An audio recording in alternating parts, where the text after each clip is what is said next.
I'm not cool. As far as I know, unless I get surprising. I thought I'd only have for a change again because I don't want it. It reminds me of the little dressing like. I know, right? That's the same thing. When we did the American stuff together. Remember what little dressing he was very silly.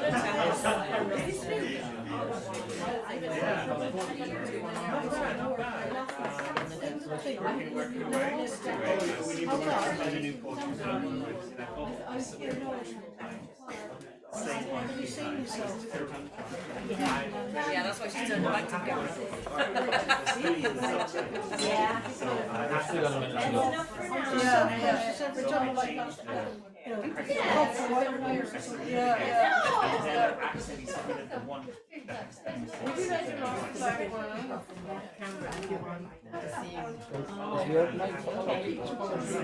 When you're up there. This is just Oh, it's there. Okay.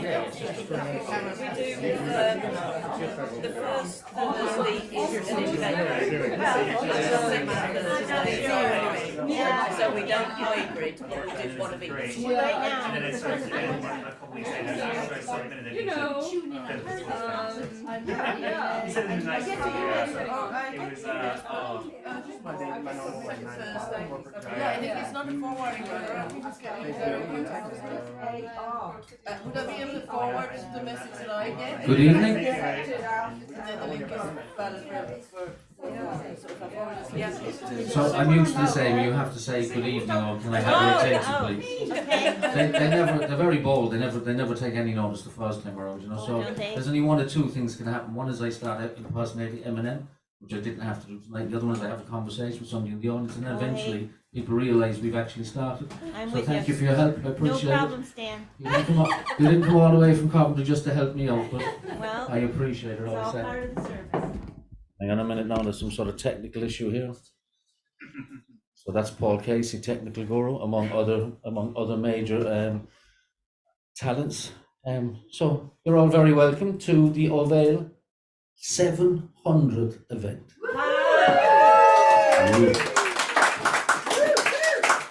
So it's like Paul Casey 700. Agent 700. Look at him, he's gone. Yeah. Thought that might get you going. So if you think about it, if you just kind of do a rough number of Ovale people who've read here, I mean, it would be fair enough to say we've an average of over the 700, probably 15 people. Would that be a rough, fair enough figure as an average? More? Well, let's say 20, right?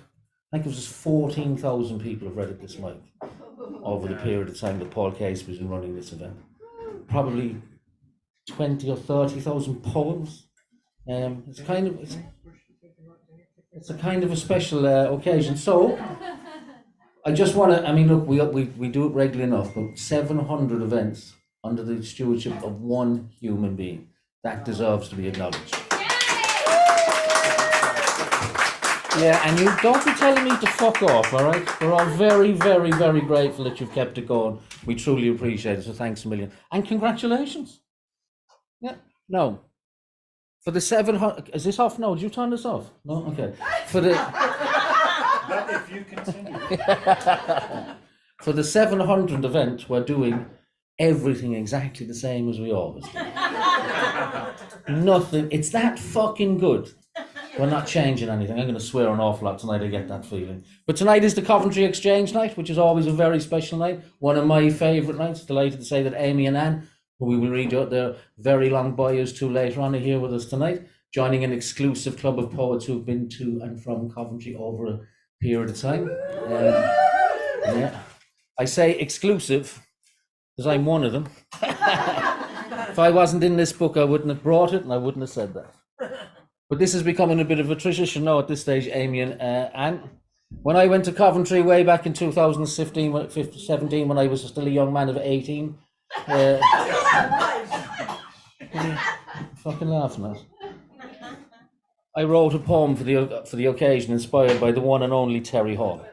You know who Terry Hall is? Oh, So when most people are told they're going to Coventry, they immediately think of that phrase, "I'm being sent to Coventry." I didn't. I immediately remembered an interview Terry Hall gave to Smash Hits somewhere around 1980 when he was asked, what was it like growing up in Coventry? And his response was verbatim, "Coventry is a shithole. Nobody should ever go there." He was wrong. Still say that all Yeah, the well, time. you know, it was a shithole then, but then the Cork was a shithole in 1978, 1979 as well. The place was falling apart. So, given that as a starting point, I wrote a poem using song titles of bands that were on the Two Tone label, and it's featured in this book. Now, I have to say, just in case there's anybody out there who's a music fanatic like me, I know Madness and The Beat only recorded one single for the Two Tone label. I have cheated a little bit. This poem is called Spirit of 79. I do know Free Nelson Mandela came out in 1984. There's a little bit of a cheat there as well, so no grief. It's called Poetic License. So don't be giving me any grief because I just tell you to fuck off. So this is called Spirit of 79. Every Friday night and Saturday morning when the young at heart come together to twist and crawl out on the streets, this dirty old town drowns in hairspray, blank expression, bright lights and alcohol, the sole salvation of the young, the black and the gifted. At 4 a.m, Jeanette, a skinhead girl, she's going, "They're all out to get you, they're all out to get you." While bad boys make monkey man noises, their requiem for a black soul over and over again. Why, you're wondering now, does this concrete jungle do nothing but drop pressure to get a job on the rat race? Why, you're wondering, is Free Nelson Mandela on my radio? Why does the government man believe our land of hope and glory can promise this ghost town better must come? When the dawning of a new era is such a long shot, when every day the young, the black and the gifted hear the mirror in the bathroom whisper, "I can't stand it, they're selling out your future." And prospects on mere calling cards for the government, whose overture of "it's up to you to get a job, what's that?" is an embarrassment when our house has no money and tomorrow's dream is forever one step beyond tomorrow being just another grey day. So shut up, Mr. Government Man. You don't know, like I know, that in the middle of the night the shadow of fear is the only noise in this world. How the doors of my heart tighten up and the whine and grind of facing situations too much for one too young tells me my dream is in deep water. But when dawn arrives, I get busy, doing nothing, every day. Saturday night, Sunday morning, the lonely crowd on the streets again. This, believe me, is their dream. Running away from the everyday with a night on the tiles, running away from situations too much for one too young, running away from the madness of the mirror in the bathroom whispering, "I can't stand it, I can't stand it, I just can't stand it."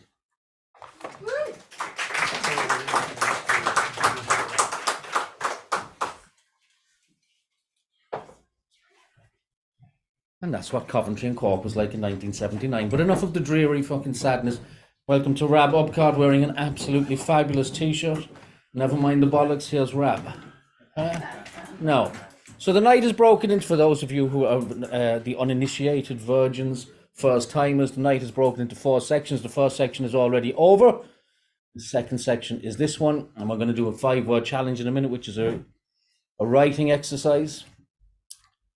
Oh, do we take a break after the first section now at this stage, yeah? 2 breaks. 2 breaks. So get break after that. Guest poets, both from Coventry, flown in at unbelievable expense on Ryanair, I'd imagine.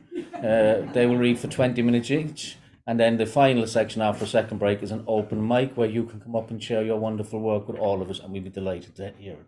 Now, the 5-word challenge is an exercise that begins with me asking the audience to provide 5 words, which I will write down. I will then read them all out to you, and then you'll be given 15 minutes, give or take, to write a piece of a poem, prose. You can write whatever you want really, but I have to include the 5 words.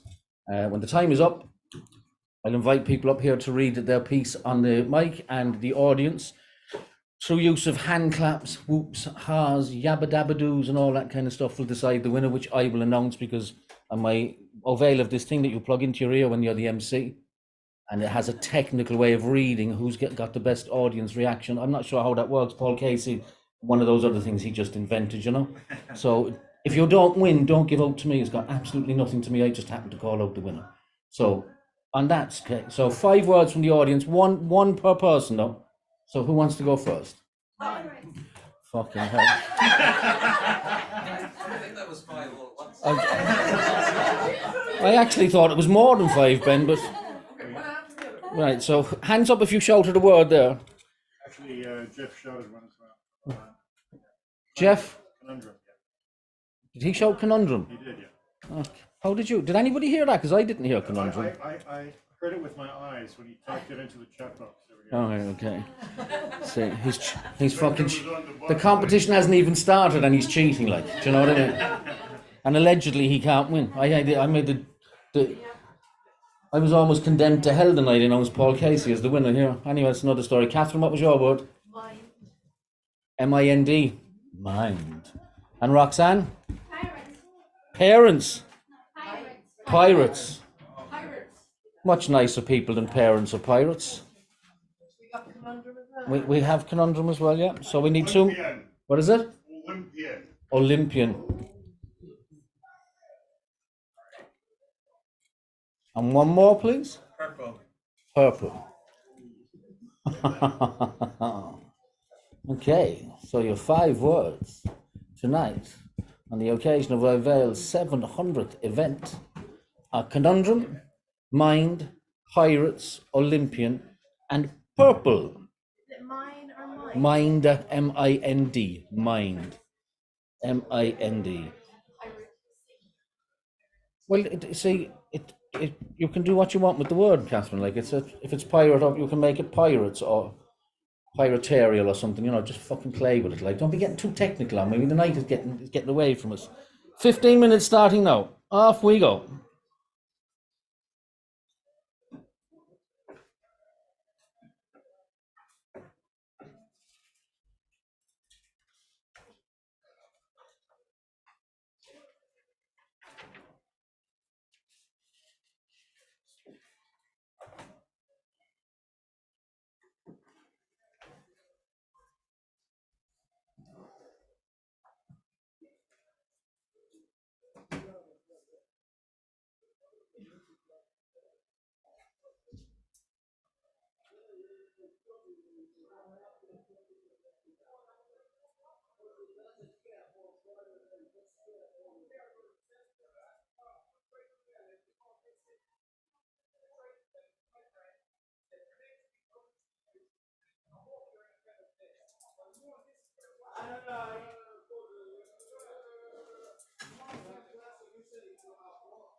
This is your 2-minute warning.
Okay, 15 minutes has elapsed. I say elapsed, not ended, because there's those of you who joined us late. You can continue scribbling. There's no real hard, fast rule on the time, actually. So we've had people arrive at the very end of the open mic, having spent the 15 minutes and the entire period of the open mic writing their poem. And as far as I'm aware, they've never been disqualified. Not until tonight, anyway. So from here on in, it's a very straightforward process. If you want to read the piece of magic you have put on that paper in front of you, you make your way to the microphone, you read it, you get a round of applause on the way up, you read it, you get a round of applause, you sit down, the audience does a jupin and yan, blah, blah, blah, and somewhere along the line towards the end, I'll be helped to make a decision as to the winner, and you may win. And if you do win, you get some free books, and wait for it, a free drink from the bar. If you're online and you win, you don't get the free drink from the bar, but we will get the books out to you. But you're more than welcome to go to your fridge and get yourself a free drink on us. There's no hassle with that. So who wants to go first? Who wants to be the brave human being who opens the proceedings? It's Wendy, we can take it back for her. If it's Wendy. So Jeff online is going to open proceedings. Is that right, Jeff? Have I got that right? Are you there, Jeff? Yeah, I wasn't ready. I was typing. I'll take my free drink when I'm in Cork in November. No, Jeff. There's an expiry date on the free drink, kid. Always a cat. Luckily for you, the expiry date is the 1st of January 2025. Okay. All right, here we go. An Olympian wanted a medal so badly, he faced a conundrum. How could it be had? Gee, he thought in his mind, I will need some assistance as soon as the blast sounds from the starter's pistons. He thought of his buddies, the pirates he knew, who would do anything for €1 or two. They'd blast him right from a cannon to the finish, or use their big ship, or just feed him spinach. But when all the pirates arrived at the race, they just started looting all over the place. They didn't care for sport. They just wanted riches. Those traitors, he thought, those sick sons of bitches. But our hero still won his own medal for the hurdle. Not gold, silver, or bronze. His medal was purple. True story. True story.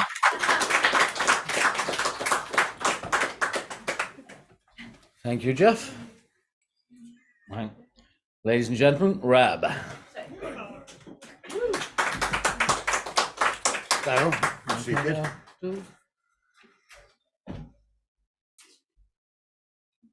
Olympian efforts were engaged by certain pirates to try to convince the general public that a female boxer was male. Some friends of mine, purple with indignation, were of a mind that something must be done, though they did acknowledge the conundrum of Kelly Harrington beating the same boxer in the last Olympics, and nobody said nothing.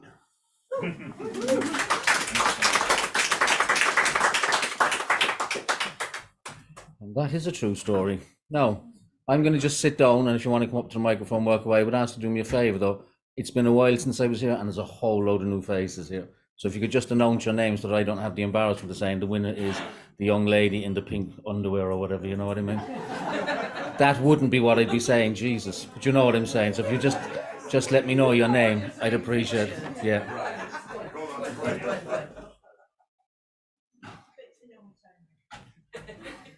Okay, Dan? Keep going down. Yeah, pink shirt, warming up for myself.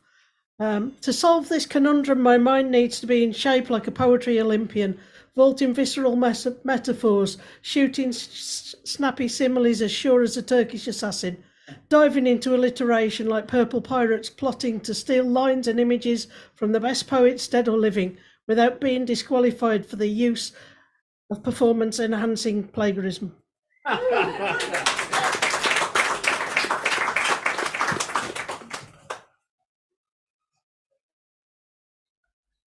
I think I need the countdown theme tune.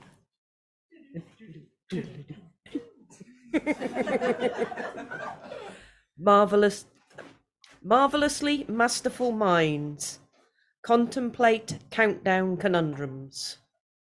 Olympians of overthinking propose Purple and pirates.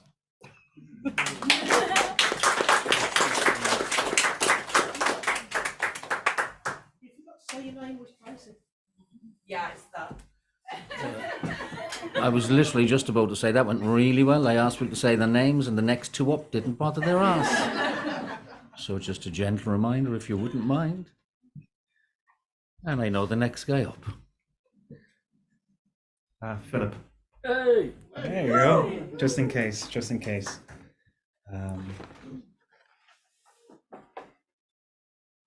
This intelligence is not my own. I pirated the minds of Aristotle, Einstein, Edgar Allan Poe, Philip K. Dick, and Luke Kelly, because why not? I sit on this Shane's lawn and recline, plug purple cables into my mind, into my third eye, and torrent the foreign intellects into my head at 300 gigahertz a second. You would think it would be like a conundrum up there, but in fact, my mind is completely still because there's nothing left up here, nothing left of me. Yet, next, I'll install the Olympians into my muscle substructure. Thanks.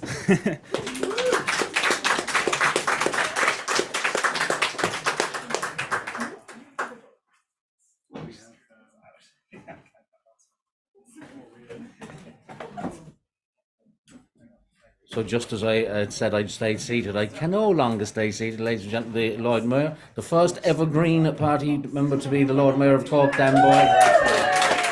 You're very welcome, Dan. If you want to come up here and grab a seat.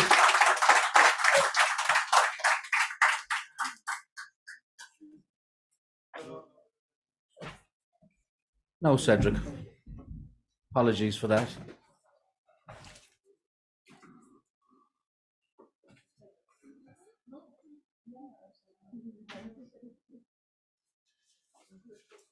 They have nibs striking the paper, looking for fool's gold through the verbs, with a beat of silence, puffs, and palms sliding on the surface of their notebooks. They are digging through the minds of their own minds. There are no pirates. The bounty has no owner yet. They are working with their hands.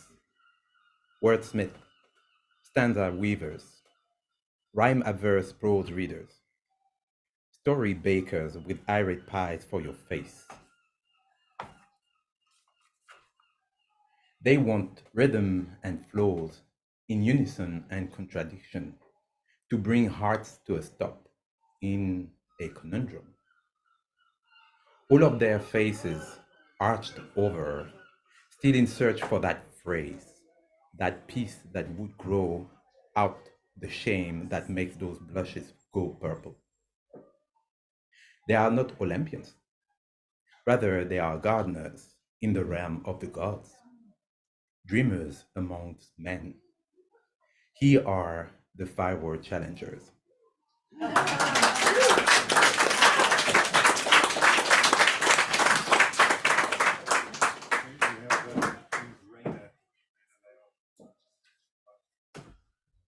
Looks like I'm just not allowed to sit down. So we'll have Sue, and then we're going to have Raina from online as well. Sue.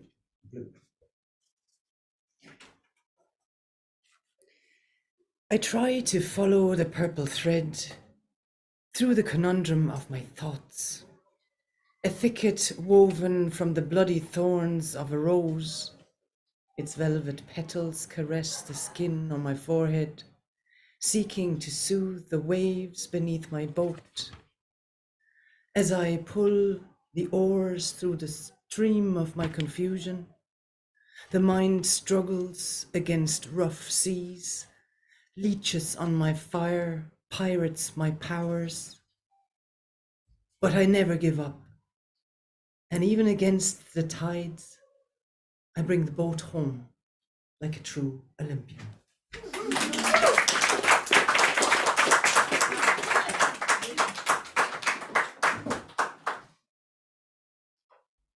Hey y'all, Hi, Raina. this is amazing. And I have a new addition here. So the poem. Today we will are like pirates into the purple twilight. And though I want to take a nap, he will make me plug in the spinning disco ball, turn out all the lights, and dance like I could be an Olympian. Sometimes I wonder if all the stories snaking through his mind will ever unfold to me, slough off their skin and arrange themselves into a narrative I can get. I speak to him, and he sucks his two fingers, index and middle, as he has since he was 4 months old, pensive, I am conundrum. So is he. I have an idea, mommy, he says. And I say, yes. I want to understand pirates become robots that conquer snakes underground as easily as they swim with friendly krakens. Mommy, I want the bath colors, blue and red, a purple vortex. I watch him. I watch my mind. He has, since 3, been making submarines for magnetiles to survive the spinning drain that could certainly suck everything into the void, could suck him into the void.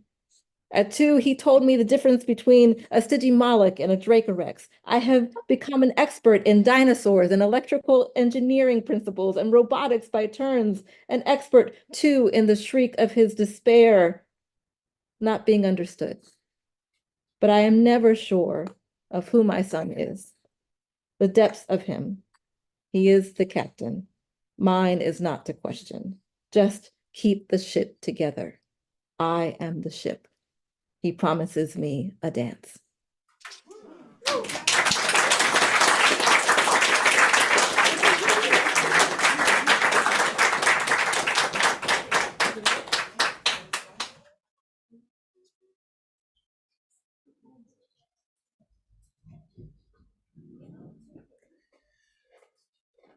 A conundrum, hang on.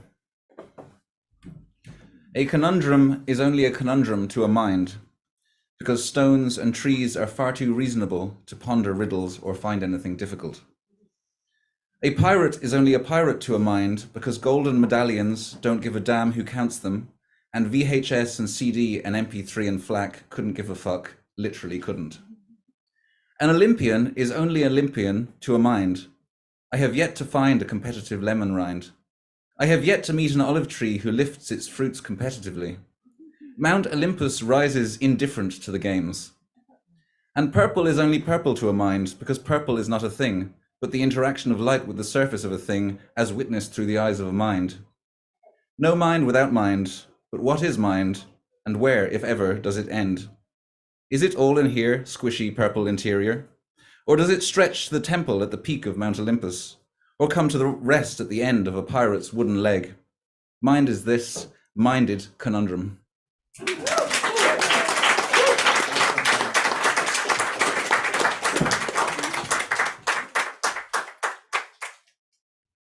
Emer is my name. Emer. Yeah. When the mind makes its mess of magnanimous proportions, I see myself very clearly through those lovely layers fabricated in their fabulous and quite clever conundrums. A pleasant pirate who prefers the purple treasures to the gold. I had enough of those in my stint as an Olympian, but that, then again, was probably a trick of the mind.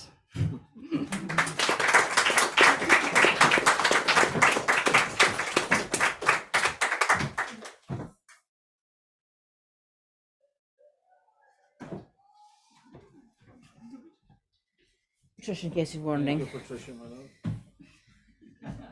The mind finally rots in blithe informacy, and Olympian feet crawling through the mist. Slice conundrum pirating, the better valor, the absent purple deity minds another business. Through the rotten silence, crying for better, blithe conundrum seldom wasting his time, associating the Olympiad right to silence, pirating, killing industry, falling short. Mind yourself, the only golden rule here, Olympian at best, purple in its design, No need to pirate an existence, parading your mind, owning your conundrum a stake too high. Lubricating the conundrum, dissecting the pirated, unlocking the mind, a gesture Olympian. The purple bruise prejudices my innocence. The clean record, never missing a trick. Thanks.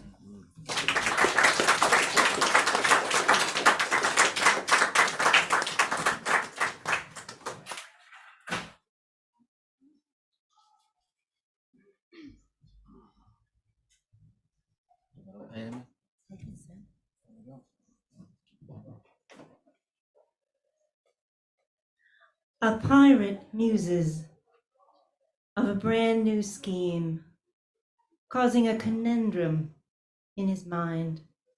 Could the swashbuckling antics of a pirate with a trained, fierce purple parrot be entered as an Olympic sport? Be a new way to cut short the endless chase of doubloons and silver spoons. But alas, there would be rules, strict, and it all would be observed by the judging world. And so less chance for cheating or swords askance, beating your opponents into submission. No, it would have to be all faithful to the mission, to cricket all straight and painted lines, time limits, possibly fines for infractions and skeevy covert pirate actions. Never mind, he thinks, perhaps for things just better to stay as they are.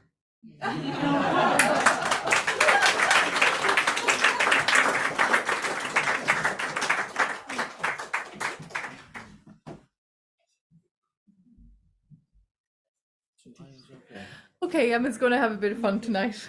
So, working with 5 words. My first night here at Ovale. Oh, immediately a conundrum. Thank you for lending me a pen. Now, with ink and paper, my mind is left loose and free. Not even pirates could steal from me. A word, Olympian, racing in rings of 5. Yes, in LA colors of blue, red, yellow, green, and purple.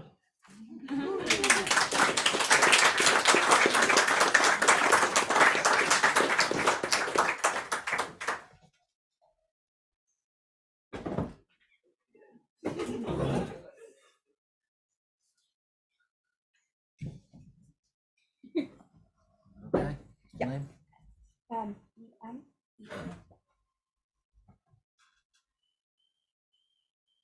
Hi.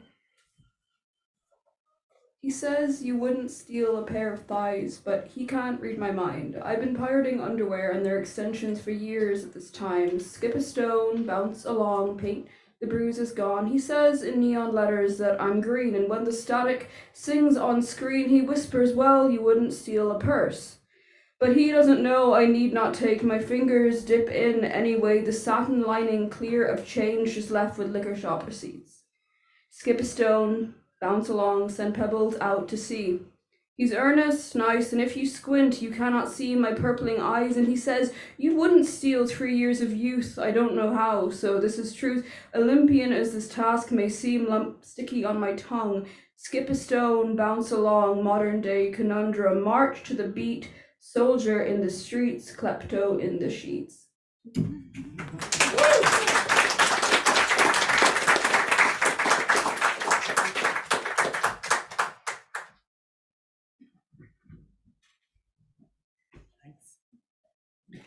These things we hold so close, Olympian grade conundrum crackers, binary bandits, these mind pirates in our pockets as our purple light fades.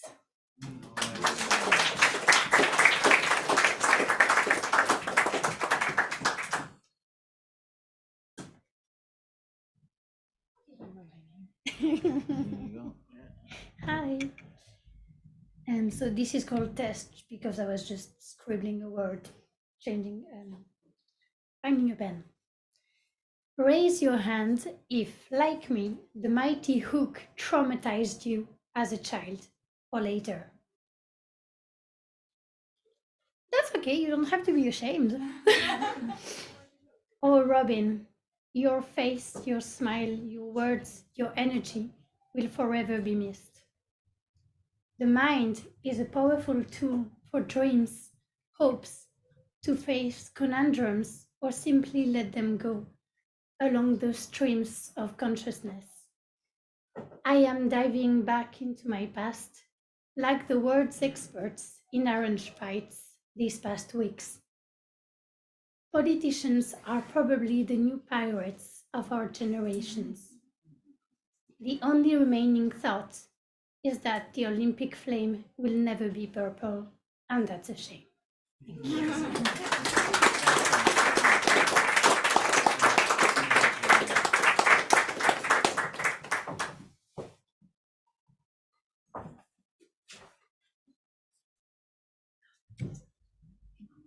My name is Catherine.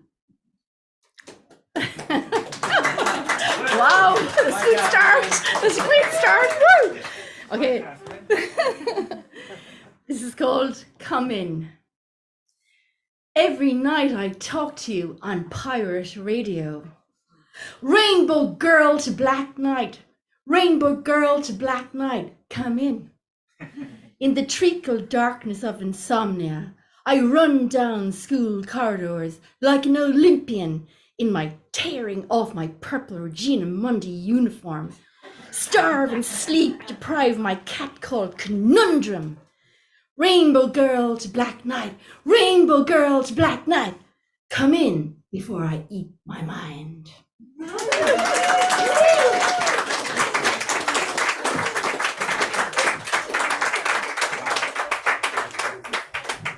Tell me when now. Okay, yeah, that's probably. Name? My name's Louis. Conundrum bang with unrelenting rhythm, fixate and spin out one way or another. To and frown and look down, mind your step or you'll lose it. Pirate noises from the harbour, guilt for my enemy. Living outside the law, moor, green grass, the smell of summer. Hot pavements, dry weed stink, sea beads in the air. Olympian to the finish line, one stumble at a time. A purple not found on flags. Behind my back, steal into the night. Will it ever come together? Conundrum beats me.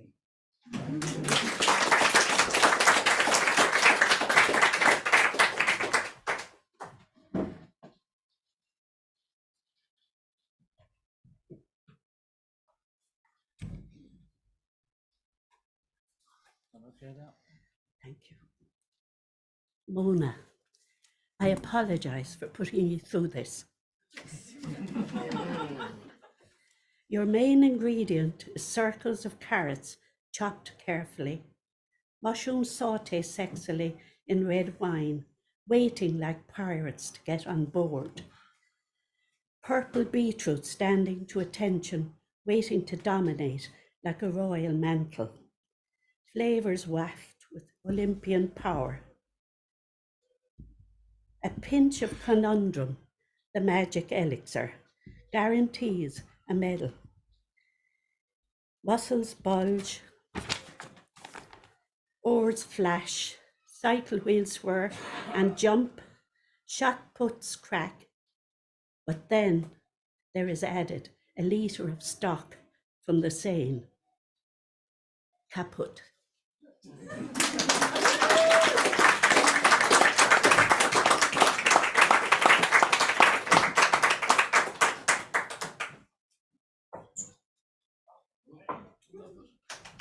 Tall girl ahead. What's your name again? I'm Alexandra. It's weird being here because I actually never did the 5-word challenge. This is a very weird moment for me because I only do the open mic sessions. This is called The Broken Olympian. He was an Olympian, held his head high with pride. He had the mind of an untamable warrior, but like most warriors, his mind became broken. Purple mist clouded his surroundings. He couldn't see a bright future in front of him anymore. He became a lone whale, a pirate, sailing the dark oceans alone, thinking of the conundrum. How does a prideful Olympian become a lonely pirate? But he never seemed to formulate an answer, so he gave up and accepted his lonely fate, reminiscing about his prideful moments that will never return to him.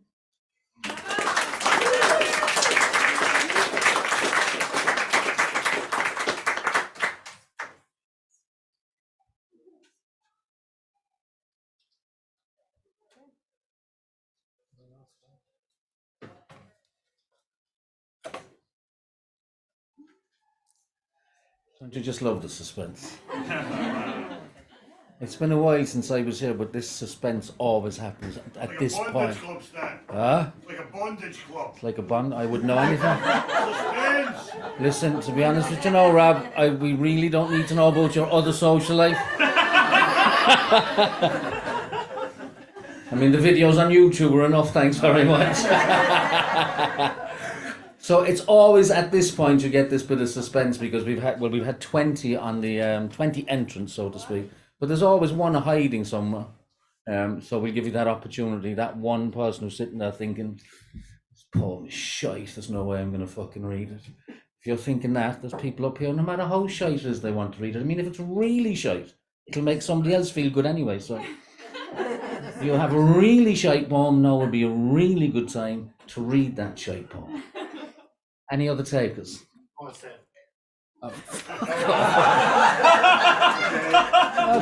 Yep, we have Wendy. Wendy! Wendy, have you got a shite poem for us? Well, we'll see. This is called Where is My Mind? Hey. Where is my mind? In stillness. Now disturbed by the mind pirates distracting my thoughts with Olympian force, I sit and slowly wrestle my consciousness back to spiritual purple with the salve of calm, leaving a conundrum as to what to do with the hat, the eye patch, and the parrot.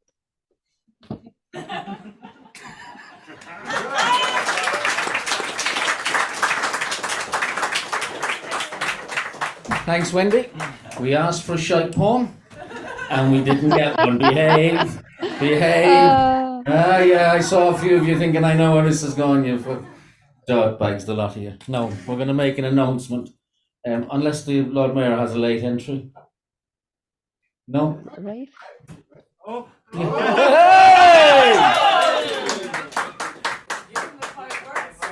Another 5 words? I'm trying to work them out. I'm reminded of Donald Trump's cognitive test. Hey! Conundrum, pirate, Olympian, purple rainbow? Purple mind.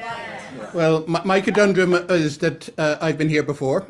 I deputized twice for previous Lord Mayors.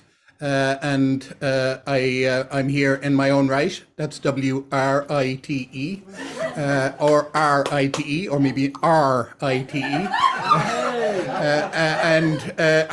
I'm here for a couple of reasons. One, when I was asked. Two, it's worth marking that it's the 700th event that Ovale has held.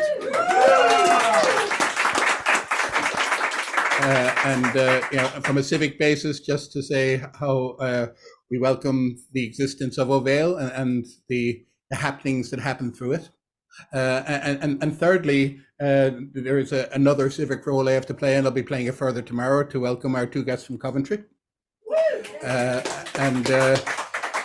Just to say that I'm usually a songwriter, so I'm thinking, and it would be for charity rather than for me, that I might put song lyrics together and call my collection Adventures in Rhyme, which I'm not doing now. But I do have a huge respect for rhythm and symbols, and color and reason in all forms of prose and poetry. And I'm glad that Ovale exists, and whatever role I can play as an individual, especially in my term of office, and it's an actual term of office. I'm not deputizing for anyone this year. I will gladly give it, and I know there will be other events during the year that we'll try to support. So you've asked for a crap poem with the 5 words, and you've certainly got it. Thank you.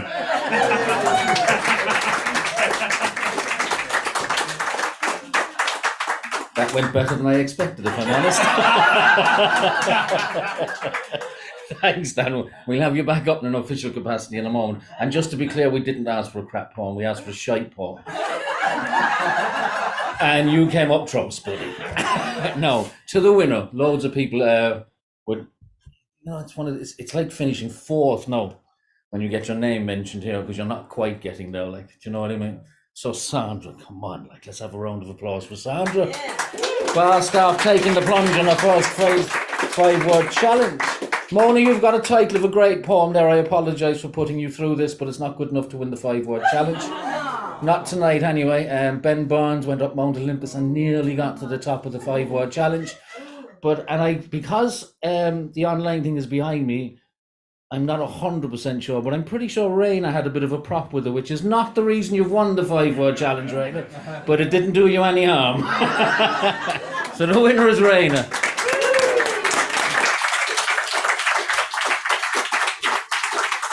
I've been planning to pick up my pint.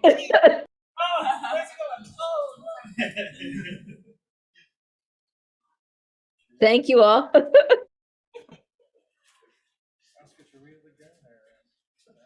Raina, you get to read your poem again. You there? Camera, where is it? I am here. Give me one moment. I'll pick up the sheet. I hope it's your poem you're looking for, not your baby, but anyway. That's another story.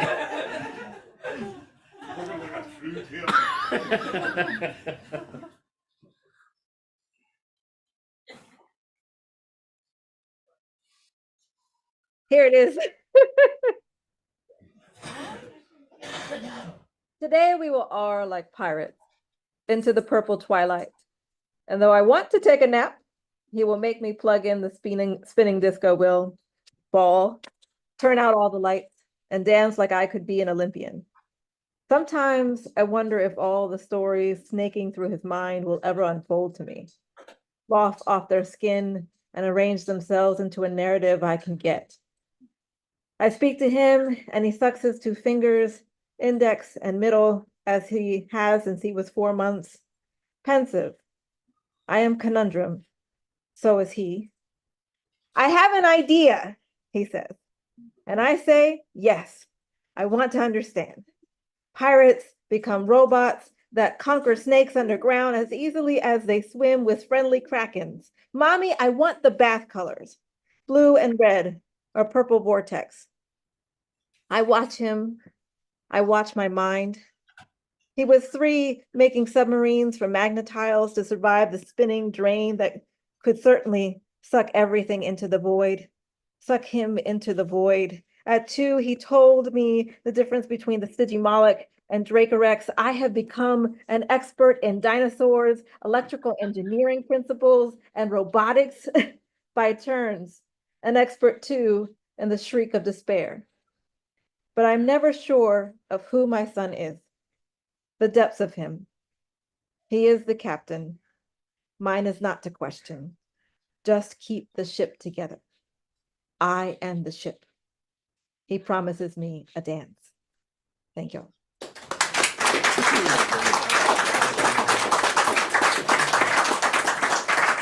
Thank you, Raina, and congratulations. There are a collection of poetry books on the way to you if you pop your address into the chat box there for Paul. And if you insist on having them hand delivered to you in the United States, I'm sure we can get somebody to volunteer to do that on your behalf as well, as long as Paul has the budget. Now we're going to take a break. While you're at the break, I want you to consider the headline that would have appeared on the Echo tomorrow. Had Raina actually lost her baby during that baby lost in America on greatest 5-word challenge ever. See you in 10 minutes.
That would be amazing.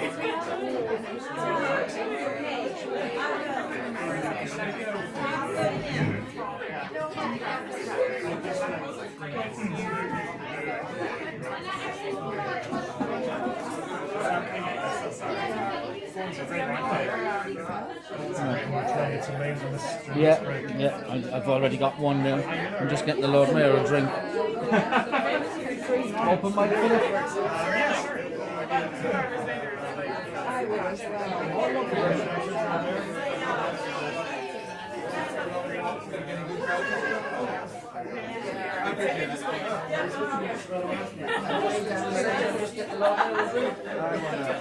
Want to listen to everybody.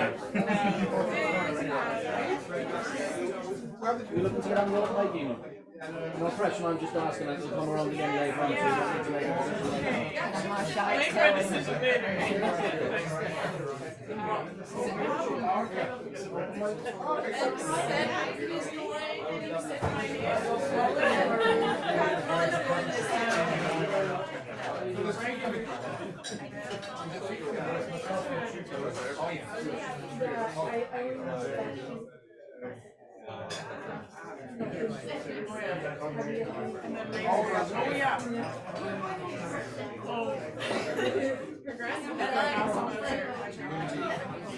Last year I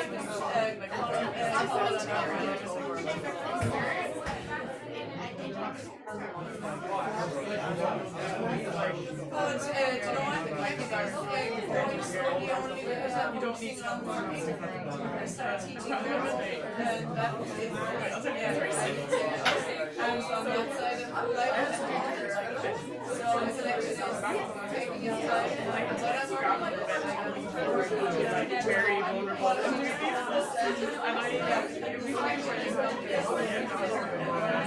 And I it was like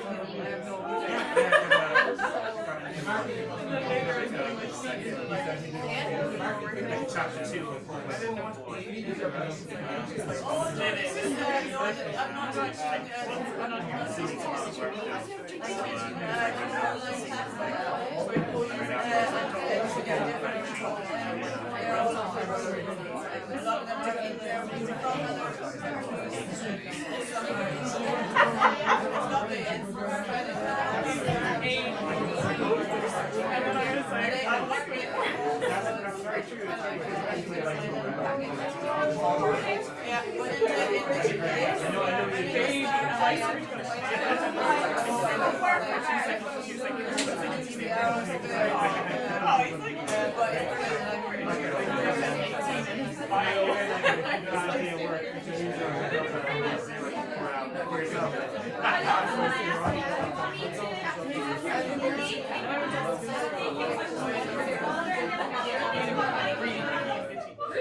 Someone has to know the code word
Have you read or you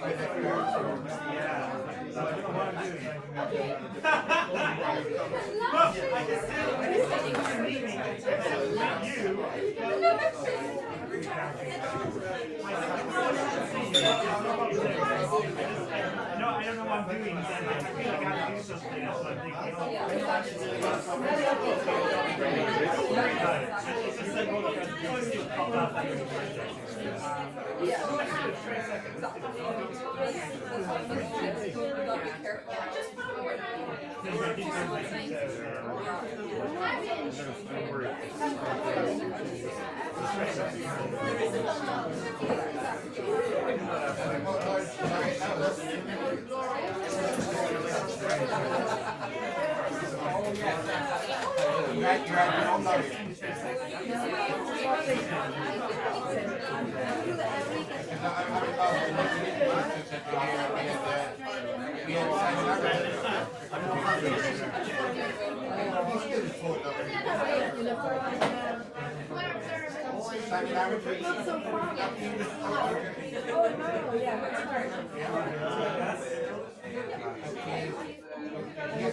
I'm so sorry. Are you still in Mitchelstown? Or are you? I'm still in Mitchelstown, yeah. I'll get there. I'm so well settled there. We're in my third year. My third year now. Right near town, aren't you? Well, I drive in, I'm used to it at this stage. I got the tag now. I thought the tag might save me money in the toll, but it doesn't, but it saves me a lot of time. It gives me yeah, I have speed through now through thereabouts. Means I don't have to stop and pay anymore. Oh, not every day. I was trying to come to Cork, I say once or twice a week. It's expensive, but it's fine. It's a, yeah, I call it an evil necessity. I suppose, but I don't know if that saves money or not.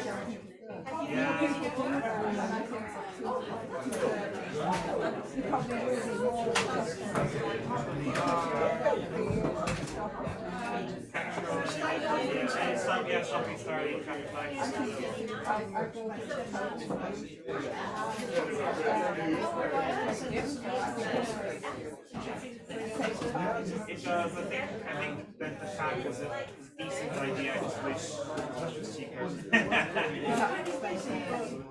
You top it up like credits. I try every month. Every month.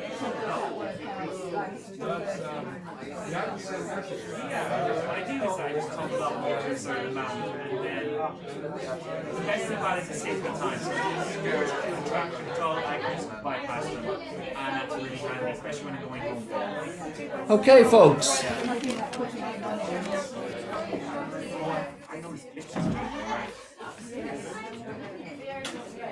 Okay, we're going to crack on with part 2.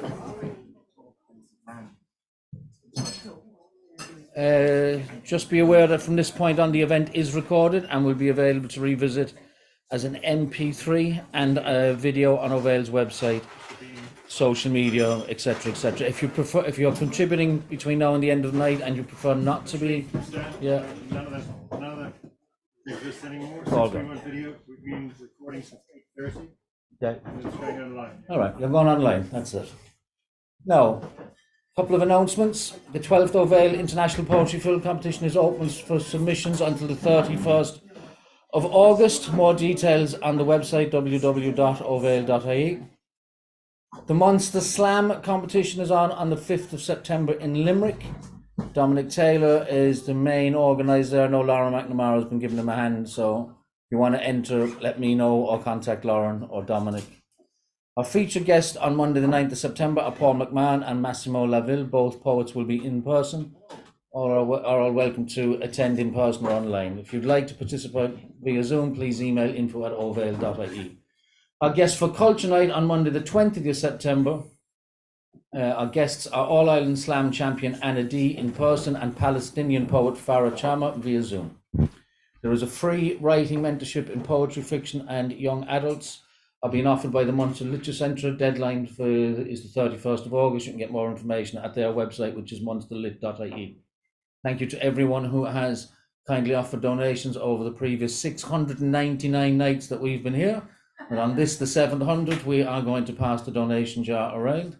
So if you, where is the jar? It's up there, look, yeah. So will somebody kickstart that?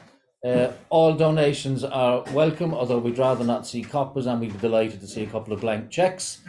Especially, if you know anybody who's got a large blank check or has access to one, please do let us know. If you're visiting us online, then you can make a donation through PayPal, and it's on the contact page on the website in blog. Contact us. Okay. Now, before we get to our wonderful guest from Coventry, we are our pleasure to welcome, as I said earlier on, he's contributed to the 5-word challenge brilliantly or brutally, whichever way you want to view it. So we'd like to welcome the Lord Mayor of Cork, Councillor Dan Boyle, to say a few words about our relationship with Coventry.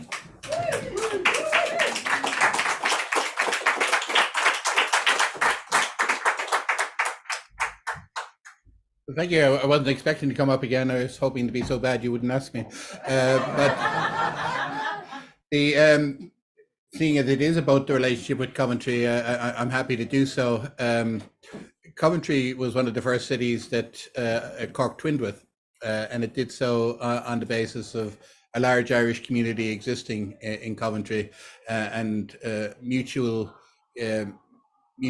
existences of the car and motor trade. The cars were built by many companies in Coventry and by Ford here in Cork, and that was the initial reason why there was twinning happening. And Cork is twinned with a number of cities. It's twinned with Swansea, it's twinned with Cologne, it's twinned with Rennes in Brittany, it's twinned with San Francisco, and it's also twinned with Shanghai. But because Coventry is the first, it has a special attachment, and it's something that has ebbed and flowed, I think, over the years. But one of the strongest connections between the two cities is particularly this visit every year and the hosting by Ovale of two Coventry poets and writers and the reciprocal exchanges of two Cork Irish-based writers going to Coventry. So that's something I want to acknowledge, and I do so in a more formal sense tomorrow in the Lord Mayor's Chambers in City Hall, where sadly my drinks cabinet has not been properly stocked, but I hope we'll be able to offer suitable beverages for when our visitors arrive. I've had the advantage of visiting Coventry in a personal sense before, and I'd like to say it's comparable to Cork, but Cork is a port city. Coventry is probably the furthest in England you could be without being away from a coast.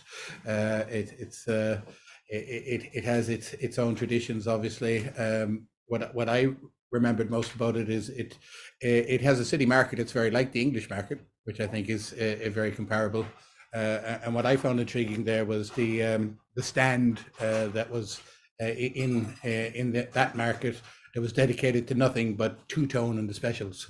And if we're talking about cultural exports, that's obviously one that Coventry can take great pride in. I should admit this, but probably the best gig I was ever at was in Cork. It was in a place called the Downtown Campus, the Arcadia Ballroom, which was more formally called by, and it's now sadly apartments, but it was a double header gig by the Specials and the Beat. And I was about 19. and there was usually about 2,000 people who would have gone to the gig, and you were talking about obviously gangsters and ghost town, and the beat weren't bad either. You know, they mirror in the bathroom and stand down Margaret, and that happened in Cork, and obviously there was a Coventry connection there as well. I think twinning, if it is to be successful, if it is to have a value, there are many people in both reciprocal cities that think about the commercial benefit, the economic benefit. There are some academic links as well from time to time, but I think the best benefit of any twinning arrangement between cities and different countries is the cultural one. That if you want to get to the heart of a particular area and you want to get a sense of the people and you want to bring a bringing together of the people, I think that's where the greatest value is. And before I finish, I think, and coming back to the two-town connection, where Cork can certainly benefit from, and has, I think, with many of the previous visits from Coventry, is that Coventry is a city that is, because of that two-tone tradition, has dealt with mingling communities over a long time period, and in Cork we've been doing so over a far shorter time period. Maybe the last 10 years, 15 years has seen our city evolve into a more multicultural community. But I like to think we're doing it well. We like to think of ourselves as a city of welcomes, and we have avoided the difficulties we've seen in other communities and we've seen in other countries in other days in the recent times. Because I think we concentrate on the positivity, we concentrate on celebrating difference and encouraging that diversity. And I think the events I was at previously tonight, this is my third one this evening since 6 o'clock. The first thing I had to do was welcome our successful camogie team, which is a kind of All-Ireland champions and supreme athletes, and I suppose one of the other rich ironies, far more successful than their male counterparts. But the second visit I made was to an accommodation centre on Kinsale Road, one of the larger ones we have for people who are seeking international protection, and it was a group of musicians called Citadel. And such wondrous music they were producing. It was joyous in every sense. And again, the irony of the occasion didn't escape me. And finally here at Ovale, and the fact that Ovale as a community in its own right provides the opportunity for people to express through poetry in live performance, and occasionally by producing printed materials in collections. That I think somehow and strangely it's knitted together. I suppose what I'm trying to say, and putting it again in the Coventry context and meeting people again in my chambers tomorrow, I am loving being Lord Mayor.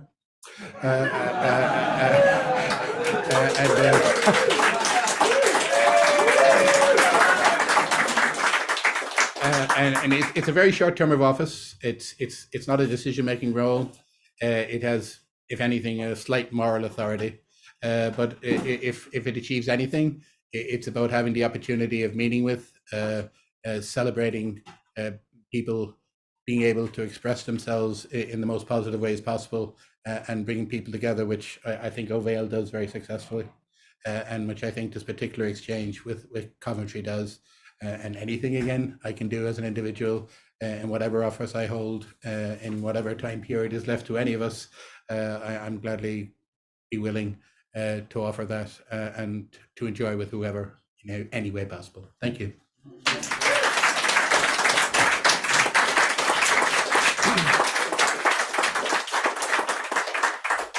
Thanks, Lord Mayor. It's lovely to have you back again, and it's lovely that you mentioned the fact that you're a songwriter again. You mentioned that the last time as well. I too remember that Beaton Specials concert. Do nothing and get a job. We're both in the top 10 in the UK that week, and I wasn't there because my dad said I was too fucking young. Bastard. But such is life. Now, I forgot to make one announcement. The 12 5 Words International Poetry Competition words will be available at 12 p.m. tomorrow. This year's judge is Lauren O'Donovan, but because you're here, we give you a head start. So the 5 words that will go online tomorrow at 12 p.m., but which you can scribble away with all night to get a head start. I'll listen, twin, grasshopper, eye, and translate. Now, to our guest poets all the way from Coventry, celebrating Ovale's 700th event in association with Cork City Council, Coventry City Council, and here comes everyone. That's the official bump. First up is Anne Atkins. Anne Atkins is a slam-winning poet who likes playing with words and finding inspiration in unusual places, often dished up with a dash of humour. She performs across the country and worldwide online. She co-hosts Coventry's Fire and Dust Open Mic and Fire and Dust Zoom for an international audience, and has been published in numerous anthologies, and her work is featured on several radio stations. Her collection Not a Robot was published by Allographic Press in 2023. Experienced in writing for commissions, she also enjoys facilitating workshops for all ages, and features in the Write Club podcast, is a Nine Arches Press Dynamo mentee. You'll have to explain that one to us. And represented Coventry in Dresden on the Coventry Dresden Writers Exchange in 2023. She is quite sure she is not a robot. And most importantly, she will be having a pint of Beamish as soon as she finishes reading. Please welcome to the mic, Anne Atkins.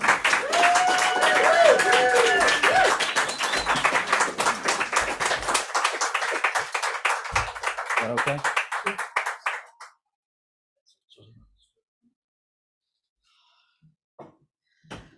So lovely to see so many of you here and people joining us on Zoom and watching on the live stream. Hello to my brother who's never seen me perform before. So, no pressure, no pressure. Okay, so first of all, yeah, thanks for coming out tonight when you could have stayed in and watched TV. I know the Olympics has finished. Some of you are probably relieved at that, and there might be some good film on or something, but you've come out to watch live poetry instead. That's brilliant. Maybe, though you're like me and watching TV can get you into a little bit of trouble. This is called Familiar Faces. Oh, it's him. What's he been in? Don't tell me. Let me think. A film? He was a lawyer? No, a journalist, a vet, a detective. You know, that one with that woman. Her out of that programme with the horse or the dog set in Newcastle or Norwich. No, Liverpool. Or was it Glasgow? Oh, it's him. You know what I mean? And she's out of something as well. They both look familiar. Her that I always say looks like her. From the chemist. Or was it the post office? In town, in the village. Works behind the bar in the Bull. Was it the Nag's Head? Oh, it's bugging me now. And the daughter, wasn't she in Coronation Street? Emmerdale, EastEnders. I swear it's her, but she had blonde hair. Or was it Auburn or Ginger? Do you think the brown suits are better? Imagine him without the beard, wearing glasses, a hat, a beanie, no, a flat cap. Was he a Peaky Blinder? You know the one, violent. I think he was only in the first series, or was it the second? Married to the sister? No, he had a girlfriend, one of the cousins. I can't follow this. What's happening? Do you want to wind it back a bit? To the beginning?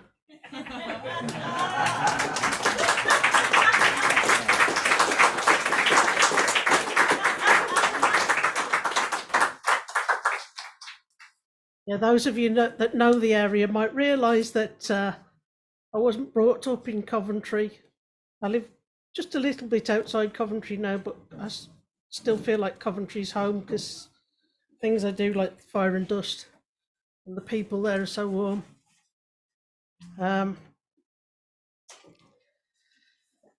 So a lot of my poetry is about sort of me, self-acceptance, and the things that we find the pressure on us in being human. Hence they're not a robot, which we'll come to a bit later. And this one is one of the first poems that I read at Fire and Dust back in 2018.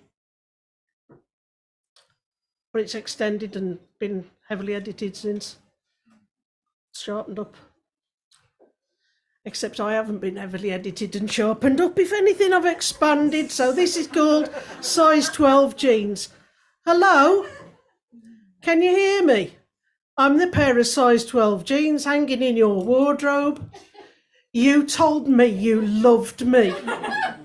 Now you look sad when you look at me.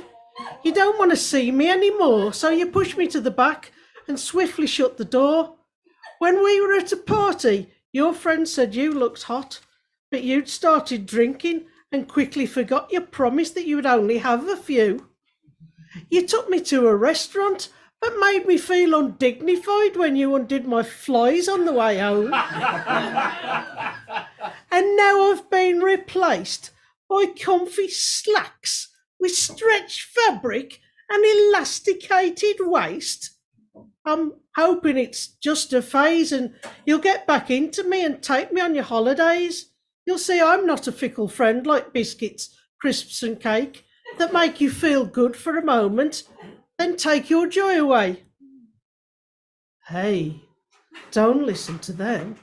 You know I'm always here for you, here in the kitchen drawer, your takeaway menu. You know what you want. You've got the number stored. There's an app now, you know, you don't even need to talk. Don't let genes dictate to you. You know it's all about the genes that you inherit. I can take you away to places you'll never visit. Treat yourself, you deserve it. Hey, don't forget me. The Prosecco you've been saving for a special occasion. It must be someone's birthday somewhere. Raise a glass. Make a toast. Toast. With butter. Had a drink now. Bet you're hungry. Well, in the sense of needing just a little snacky. Loosely translated. Does your mouth feel lonely? I'm lonely. I'm the last biscuit. Go on. It won't hurt. It's only one. Can you hear me? I'm the pair of size 12 jeans hanging in your wardrobe. Don't give in to temptation now. Oh, come on. The damage is done. I'm all that's left, the box of chocolates. You may as well open me now. You can start eating healthy again. Tomorrow? What do you mean I'm not for you? I'm your favourite variety. I'm sure you can get another before you see your auntie. And wouldn't you be better with soft centres? Or maybe a bunch of flowers? Hello? Can you hear me? I'm the pair of size 12 jeans. You told me you loved me.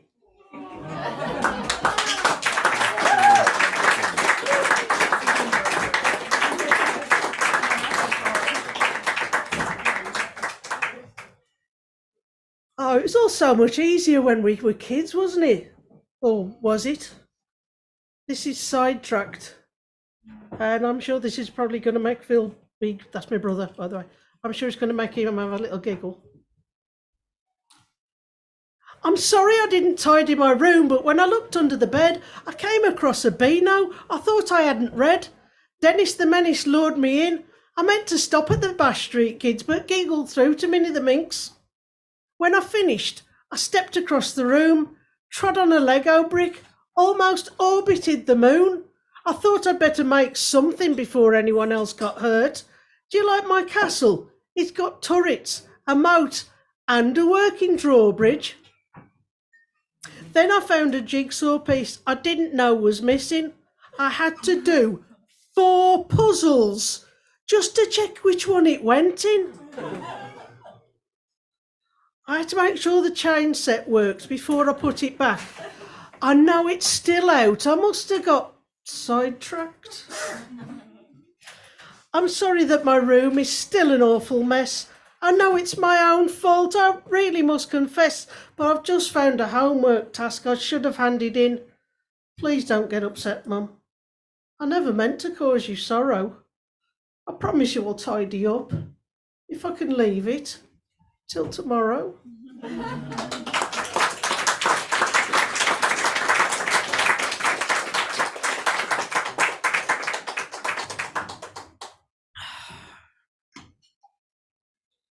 I never really did get more organised than that, though. Which kind of reflects my personality a bit and my life a bit. So this is...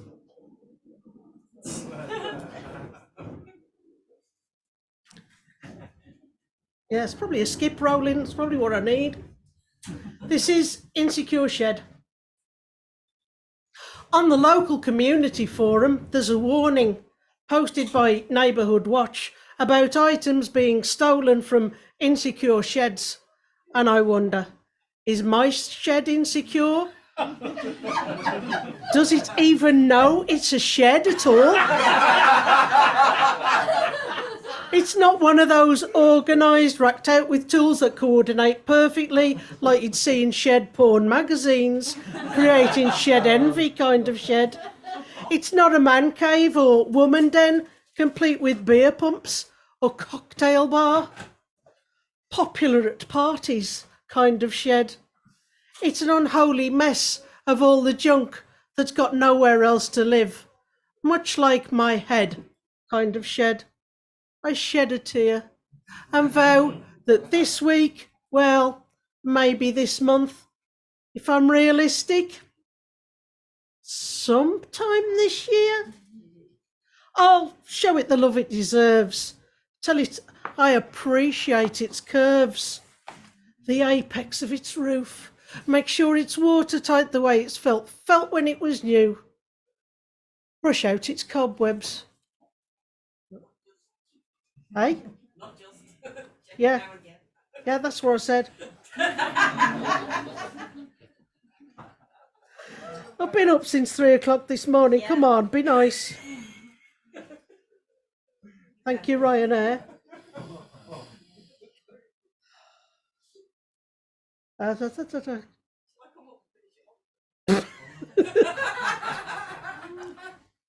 Remind me why I brought you again. Brush out its cobwebs, not just check it now and again for wasp nests. I might even give it the coat of creosote I promised faithfully I'd do annually that hasn't been done for. Yeah. Fix the loose bit where the ball hit. Tell it I'm sorry, I'm sure next door's grandson didn't mean to hurt it. Apologise for not protecting it by erecting it too close to the boundary. And that I shouldn't have let that builder who said he knew what he was doing put it up on beams and insisted on a proper base instead. After all, if the basis for the relationship doesn't have a firm foundation, it's no wonder that it would feel insecure. Please forgive me, Shed. I promise. I tried. I should get inside, clear out the damaged stuff I know deep down I'll never get round to repairing. Failed relationships, broken promises, all the failures I blame myself for, even if they weren't really my fault. Clean the stains off the floor, oil the hinges on the door, build that proper bench I downloaded plans for. Hang the garden tools on hooks, like the picture in the DIY book. Make sure the jars of screws have lids. Put up shelves with perfectly organised, compartmentalised, sorted assortments of odds and ends. So with confidence, I can make time to do all the things I've been meaning to and haven't done yet. I could sort the various buckets by their colours, shapes and sizes. I could even make a list. Show it, not just tell it, how useful it really is, and be proud of myself for once. But for now, I'll read the rest of the article and buy a padlock.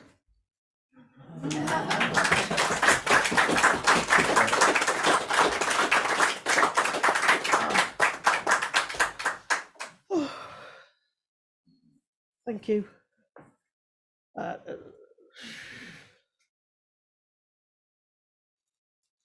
Yeah. going swimmingly, isn't it? That's the only poem of mine that I actually know by heart when I've had more than 4 hours sleep. The next one's about how wonderful your wife is as a poetry prop.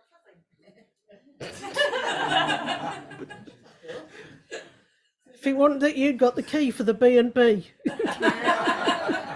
Anyway, she's great. Carries the bags and everything. Make sure I get to the gate on time. Yeah, sometimes being human's quite hard. I'm very fortunate to have an understanding partner, because I've never really got my shit together. And this is called Coastal Defence. Some days I'm entertainment, sunshine and slot machines, donkey rides and ice creams. Others I'm out of season, boarded up shops, sandbags to fight the floods. Though it's not really seasonal, can't always predict when the storms will come. More often it's dull, no sunshine, no showers, just clouds and nothing much going on. The pub's open, but there's only an old man with a dog, making a pint last, doing a crossword, telling the barman how he hates it when the tourists come. The barman nods, but knows without them there's no job. On those days the time drags, but it's easier to manage. Online, all laughs and smiles, postcard pictures and selfies, occasionally letting a glimpse of the past sneak in. You're there for all of it, not just for the good times, not judging when the waves break over the shore, but sitting with me until the tide goes out, then clearing up. You don't allow me to merely exist like some rundown seaside town no one wants to visit. Your days out and proud parades, showing off my glory days. You give me hope when all I have is doubt. You seem to think that I'm not some once was great before the pier was taken away place, where the good times were all long ago. But there's a future, not the same as in the days before package holidays created a paradigm shift, but still worth investing in.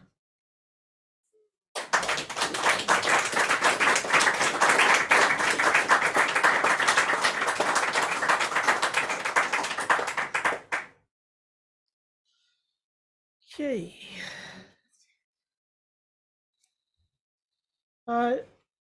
She does have to frequently remind me that I'm human and I shouldn't keep berating myself for little mistakes or even big mistakes. I guess that's probably what inspired this poem. It's the title poem of my book, just in case my publisher's watching online. It's published by Allegraphic Press. The price is £8 of your English pounds, which is about €9.30, something like that. And it's called I Am Not a Robot. I am not a robot. I know I'm not. I can tick a box to prove I'm not. I think I'm not. Should I tick that box? My body is more complex than any man-made machine, just a few parts and malfunctioning. My brain is more powerful than any computer, although I could use an upgrade to my processor. My decision-making is slow and lacking clarity. Perhaps I need to do a clean-up, run a utility, defrag my hard drive. There are a few files I'd like to wipe, but I'll have to quarantine because I don't want to delete something I might need. Others I wish I could recall with ease instead of randomly accessing unpleasant memories. I'd like to reset my display, brighten the colours, remove a few lines and dots, see if I can change the settings to smile more often. I think my default face got corrupted and forgot. I'm definitely in need of a software upgrade. Not sure what version number I'm on, but this one is prone to bugs and crashes. Put under pressure, often freezes. It's hard to get off standby, especially in the morning. Shuts down without warning. Sleep mode not set to the correct time zone. Awake in the early hours. Sometimes I wish I was a robot and I could just switch off. Perhaps it's that my expectations are wrong. I'm trying to fit a niche where I don't belong. Working too long at full capacity has destroyed a few cells.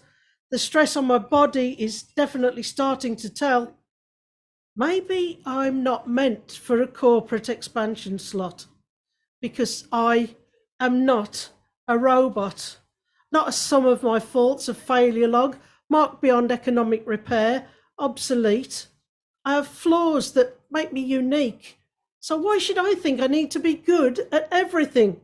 After all, nobody expects to cook a meal in a washing machine. I can hold your hand if you're sad or worried. I can make you a sandwich the way you like it if you're hungry. I could bring you a perfectly brewed cup of tea. I want to celebrate my creativity. I don't want to stay in safe mode. I don't need a factory reset. I'm me.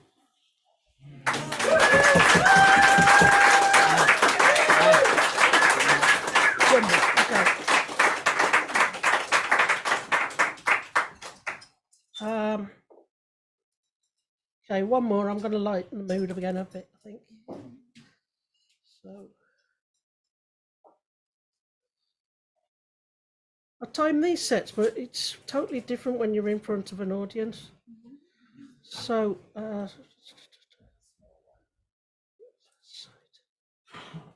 page 26. I spend far too much time browsing the internet.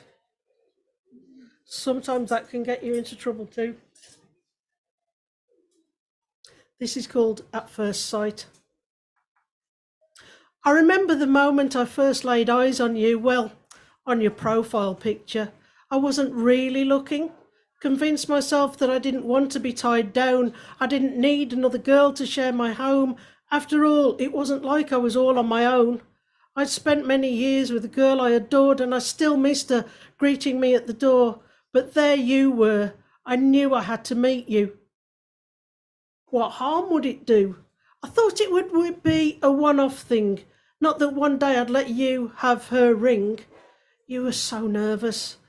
And in real life, even better looking than the picture I'd seen. So innocent and sweet. I knew that without you, my life would never be complete. Your big brown eyes looked into mine. You showered me with kisses. But I know you don't love me as much as you love biscuits. You steal my food. You leave hairs on my pillow. And if you see another of your kind, you have to say hello. You promise to be faithful, but then temptation takes the form of an open door and you run so fast away, just like many times before. And when we're out together, you up and leave me in the lurch just to chase a squirrel up a silver birch. You know I'd do anything for you. I even carry your poo. Though I know that any chance you get, you'll be off on Sniffari. You'll always come back to me when you're good and ready.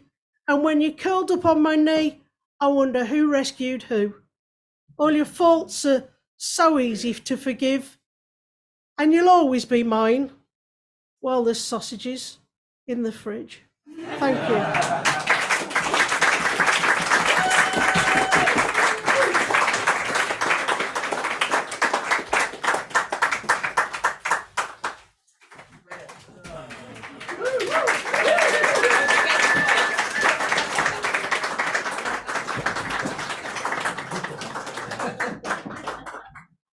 Thanks, Anne. I love the way you said I'm going to lighten the mood before you read the last one. I spent most of that time fucking laughing, so I don't know. Brilliant. Do you know what's one of the great things about hearing other voices and people come from different countries? Obviously, you get a different perspective, and Anne's perspective it's so unique in lots of ways. But the accent can throw you. So I thought she said my castle has Tourette's. And only realised she hadn't when nobody else was laughing except for me. Brilliant. That's going Brilliant. in. Yeah. Well, that's two of us using it, so. Well, listen, well done for giving your wife a small role in your set. I hope she's adequately compensated for that input. Now, our second guest poet for this evening, celebrating Novel's 700th event in association with Cork City Council, represented by the Lord Mayor this evening, Coventry City Council, and here comes everyone, is Amy Rugg. Amy is a writer, performance poet, and collector of tall tales. Writing is the fresh air that keeps Amy going. That's some statement. A champion of Coventry's history and culture, she was commissioned to perform at Coventry's Positive Images and Refugee Week festivals and is a steady regular at Fire and Dust. Her work was published in the A Spirit of Fire and Dust anthology by Allographic Press. She enjoys experimenting with the thresholds of poetry and prose, and her dramatised poem commemorating the bombing of Coventry Cathedral featured in the Criterion Theatre's Springboard Festival this year. A dual citizen of the US and the UK, she enjoys writing and performing from the perspective of a relative outsider. Now, we love outsiders in Cork because it gives us an opportunity to tell them how fucking brilliant we are. Please give Amy a massive Cork welcome. Is that okay, height-wise? That's okay. Thank you, Stan.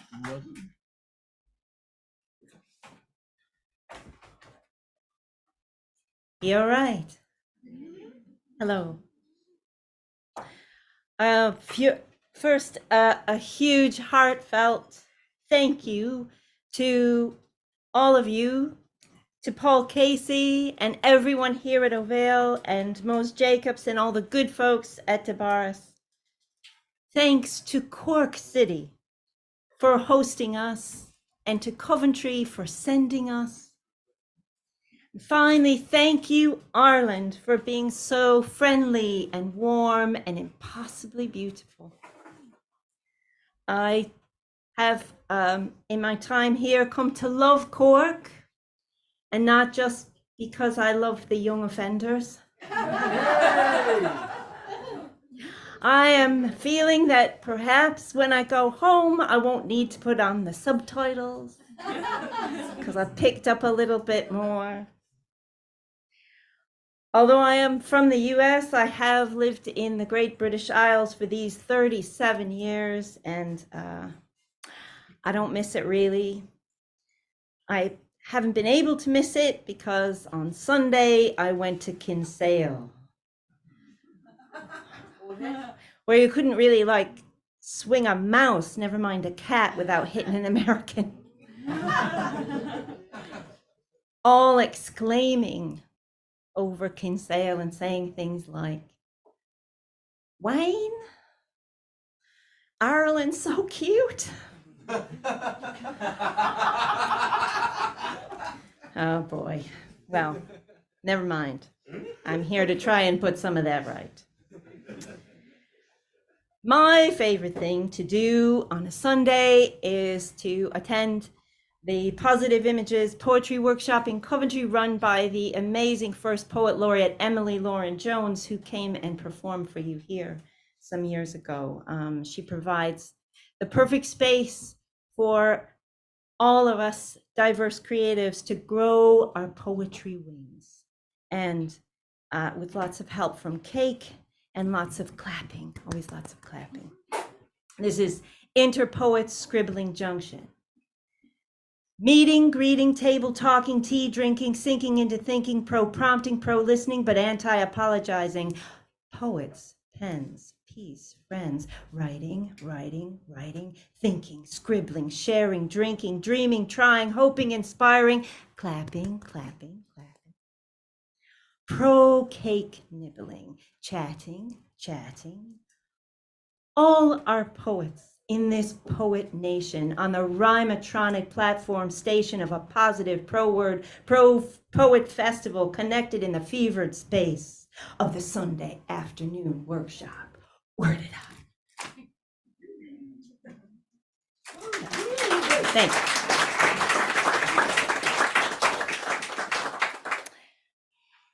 This next poem is inspired by a wonderful poem by Dean Atta called I Come From. And just to preface, to say that one day in the car, my youngest child asked me, "Does England have an Independence Day?"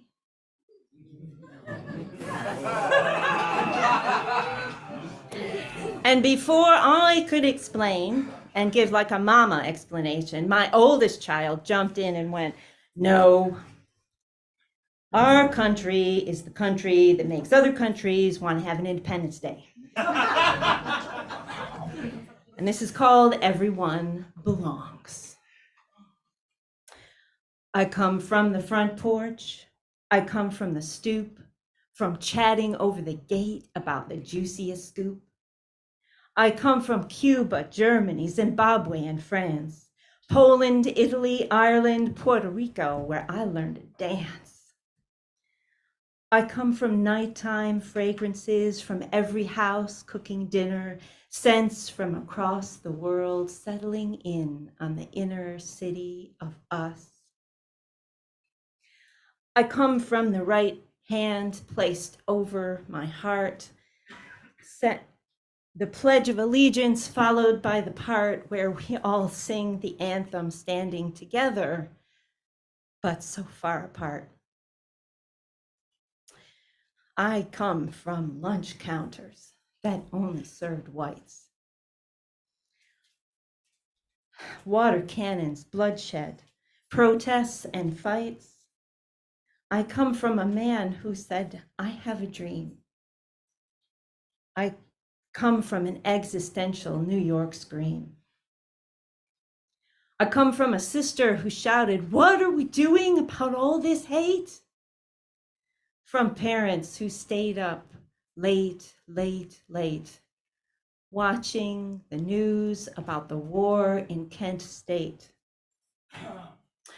But I come from a brother who held my hand on the long way home, from a tensile father who wore a heavy lodestone.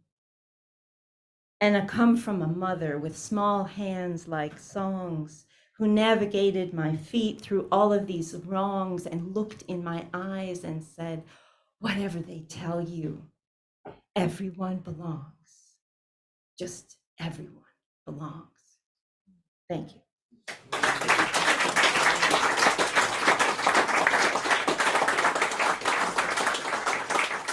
Thank you so much for your encouragement.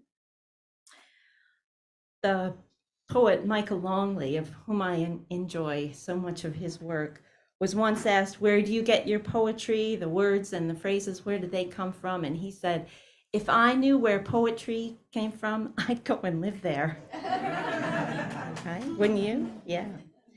This is called Conkers.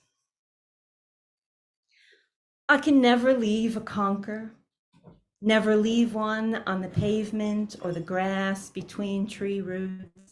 Its reddish, glossy glow taunts me so. A mahogany extravagance hits just there in the sweet spot of autumn sunshine, painting the earth a fading light. Feet plunge into rustling russet orange gold, swirling up a kicking fuss in the fulcrum of this equinox. I can never leave a conker. Smooth and cool beneath my fingers, turning in my pocket like a tiny planet, changing day to night. As if my life would turn out just right, if only I was as sweet as this nut. I can never leave a conker, bouncing, rolling fast along the path, or cleverly encased in her spiky, bright green jacket, bursting to be free. All this, despite my seriously bill-paying, child-raising, tidy-upping face. My world, a seasonless timetable with no pause for rest or play, or the recovery of reverie, for nature's impossible beauty I did not earn, and for which no money can buy. I could never leave a conker, its confident promise of the next season and the next. As a teenager, my shining chestnut hair cascaded to my waist, prompting my grandmother to remark with sideways smile, "He never wanted me to cut my hair. It was my friend who made the dare. But I was nature's thing, belonging to autumn, confidently unrehearsed. Oh, but I knew right from the first, he would never leave a conquer." Thank you.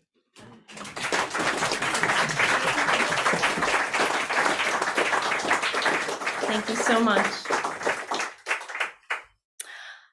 Emily Lauren Jones's latest book, A to Z of Animals, inspired me to write this. It's called Dating for Armadillos. Okay, they want to date. He stands before the mirror, adjusting plates and sighs. "Go out and meet people," she told him. "Mix a little," she said. "Don't keep yourself to yourself. Get out of your own head."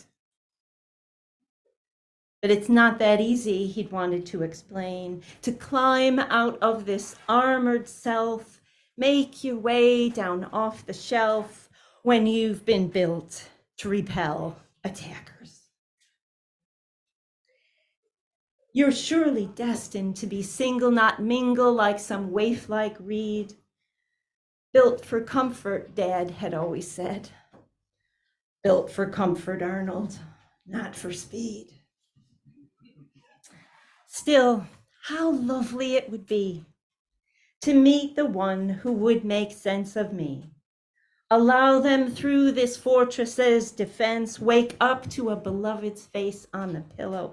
"Who am I kidding?" he says. "Who's gonna love an armadillo?"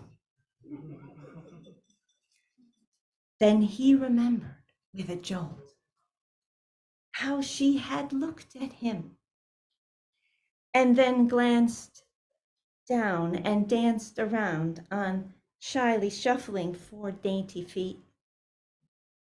Suddenly, a searing thought, short, clear, and pure and sweet. If there ever was a moment not to admit defeat, it was surely now. Thank you.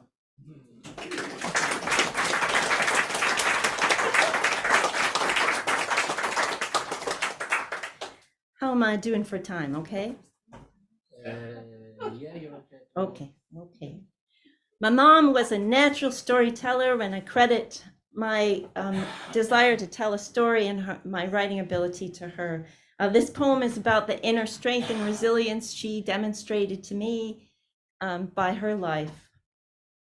Eleanor for real. Your love looked like clean countertops, mopped kitchen floors, clean rags, spick and span. Your love I heard clear in your warning shout, there in your hug, your sigh, your belly laugh.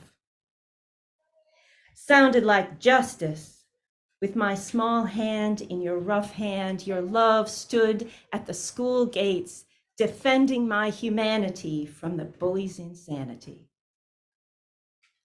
Your love was an admonition, teaching me contrition. Not everybody's gonna like you, see. You gotta deal with that. Be real with that. Your love warm as the heat off the telly, calling me in to watch Sesame Street, slices of apple and cheese, iced tea. Your love looked like bills paid on time, saved up dimes, old clothes, but brand new stories, in all the voices you heard from the work of your day. New shoes for me, but not often for you. I can still smell your Sunday coat with a fake fur and the 100% real love. Thank you.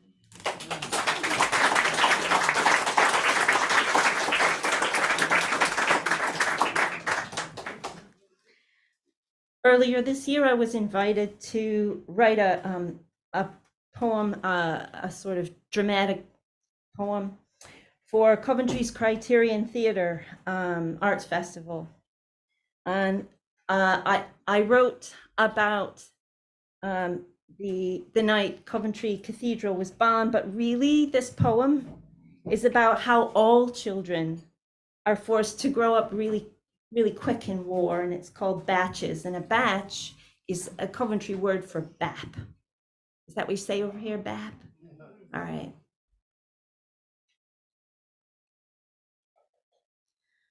She's too young to be out that late, John. Don't take her. Now, Betty, Petal, she's nearly 13, and I'll struggle to feed them all without her. Let me go, Mum, I blurt out. I'm just as good as you now at slicing the bread. I hold my breath, appalled at my own cheek, and bracing for a reply. Eyes close, and she, my defender and protector, a sigh escaping in blessing and petition, looks at me, says, Ginny. And that was that. Bouncing around the back of our bakery van, heat from the bread warms the back of my duffel's coat, but we drive straight for hell and park outside. 2 a.m., Trinity Street. November's icy fingers snatch my breath as I open the hatch, and my courage cools as fear rapidly rewires my insides.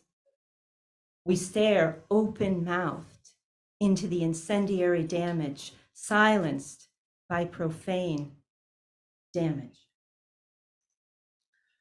My father seems smaller next to me, next to the obscene explosion of burning beams, shattered stained glass, molten lead. I want to scream. I want to bolt, but my feet won't move. Both of us nailed to the spot. For a heartbeat, then another. When he finally speaks to me, he doesn't move his head. We best crack on, he says. The batches are almost too warm to slice. Melting the spread on my knife, I am fascinated by my shaking hands. How the soot gets in my hair, gets in the butter. My father draws boiling water from our urn into an oversized metal teapot, steam clouds bearding his chin as charcoal faces appear at our hatch. Looking without really seeing, drinking their elixir from home, drenching burning throats. I hand the batches down to them. They consume, thanks, love. An hour or two passes before we look up from our work to each other, to the twisting queue of silent firemen, aching feet, swearing softly, no banter. One of them says, "You're little, you know." My dad and I exchange a glance. We both know I am older than that now. Thank you.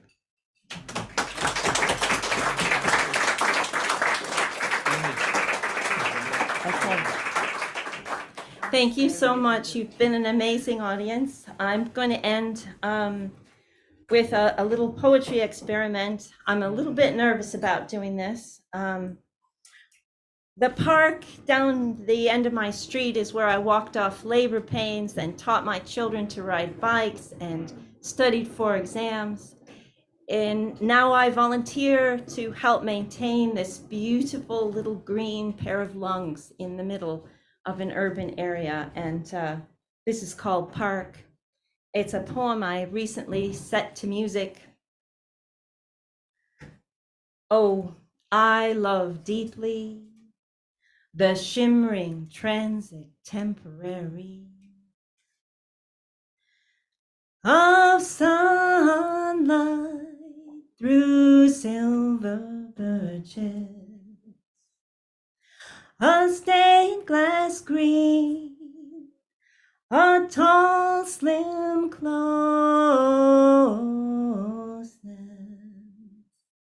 that does not touch me, but is close enough to be.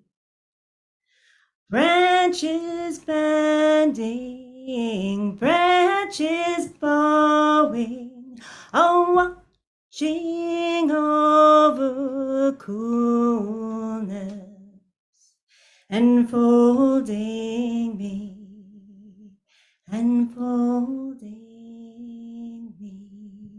Thank you.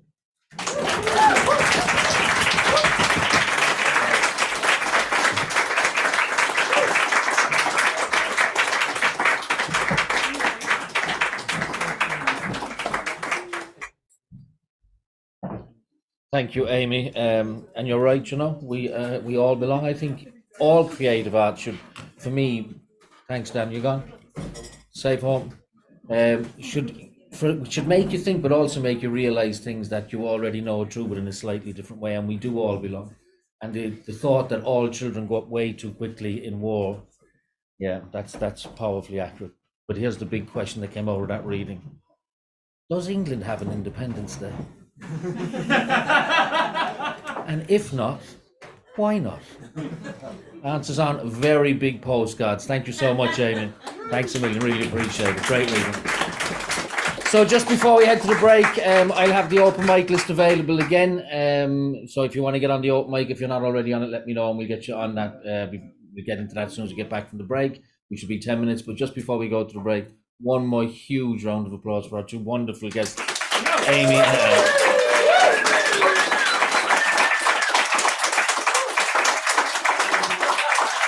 Whatever you've donated, you got your money's worth. You got two poets, a cameo appearance from a poet's wife, and a little bit of a song at the end. See you in 10 minutes.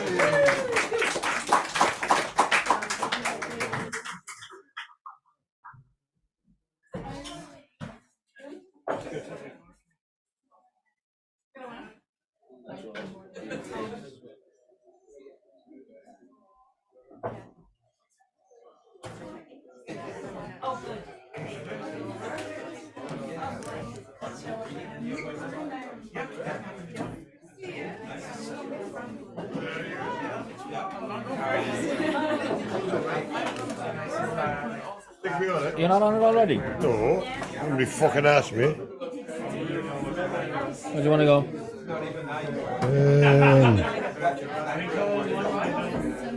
I'll go there. In between there. 5.5. You going on? Good for you. I love it when the person behind the bar gets involved. Apparently I'm one of the only ones, but...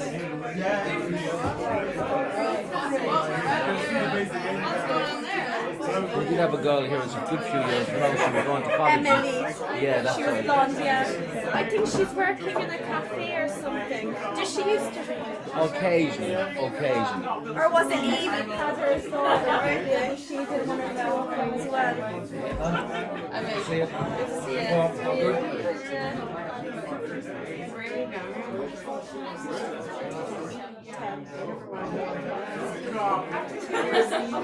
Today was my first Piper challenge. I heard that time. Yeah. Everyone was so happy and funny. Everyone told me was so happy and funny. And I was so scared to stand up and I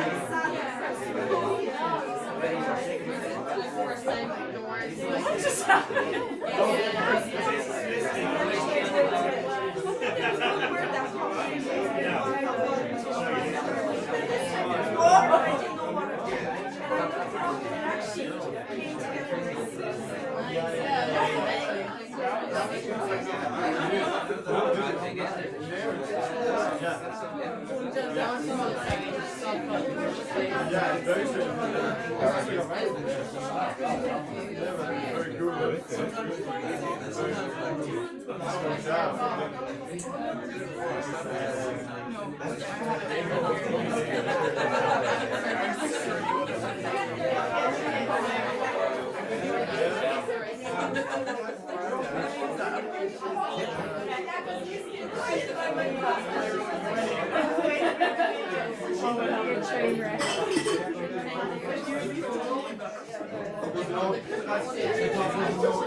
Then we walked into our hotel.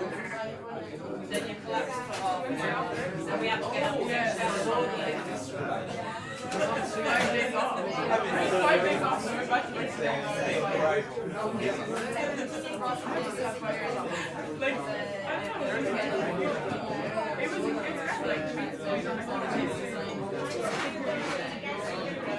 yeah, they open mic over there.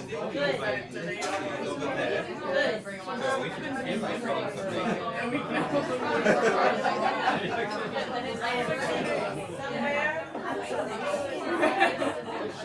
don't realize it's been about 7 years. It's been a list.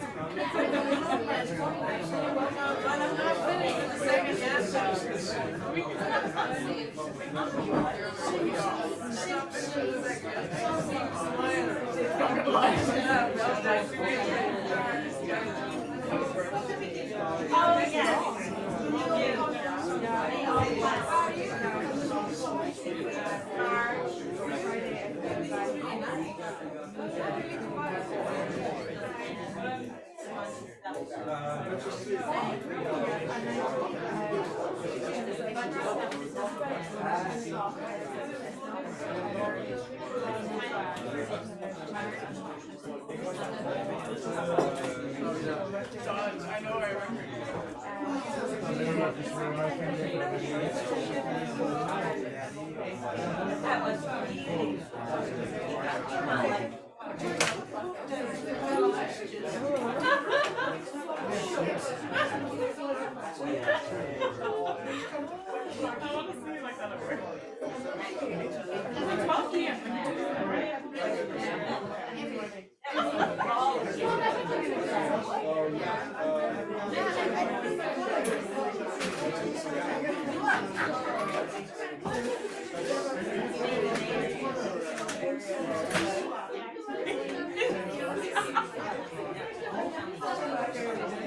Eva, did you make the decision? I did. Oh, did you? Oh, In the wrong place. No, it cannot be in the wrong place. It's on the sheet. That's fine. So when I actually make oak drums, I always put gaps between them, because if you don't, they still fucking and then, you know, if there's no gaps, you know, what's that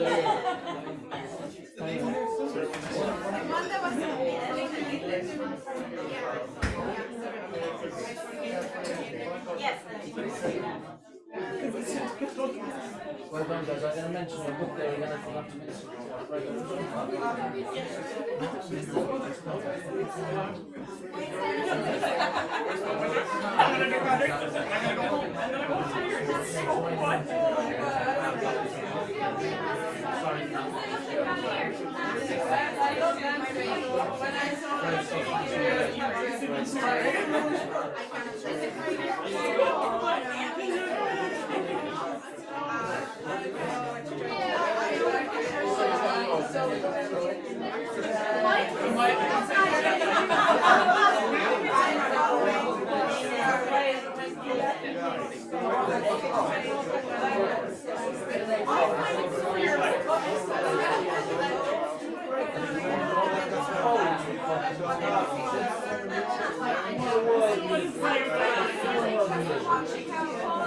Did you do Revolut?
Sign off and we're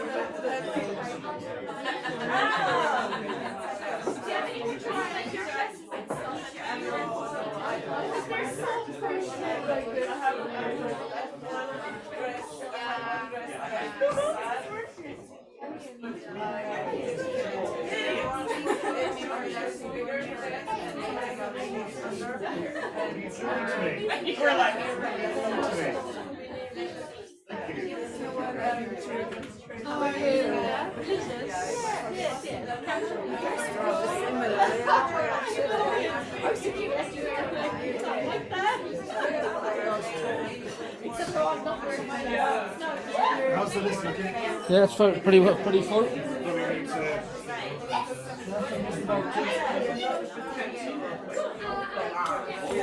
Okay, folks, we're going to kick off. Did you mention that Catherine and Cedric are... No, I'm about to.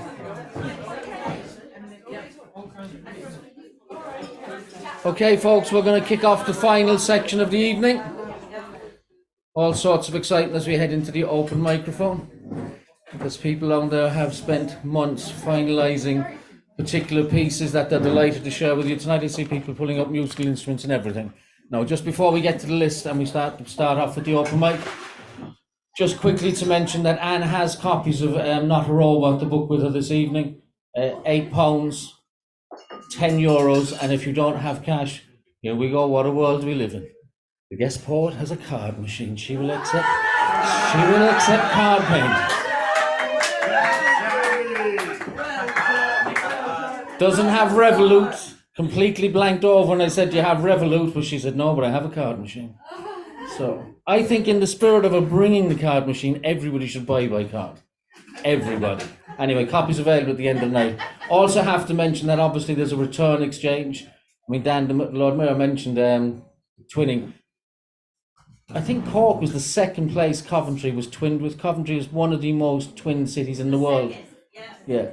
They had such a fucking great time when they twinned with us. They've just continued to twin with other places. Failing every time to find one as good as this place, right?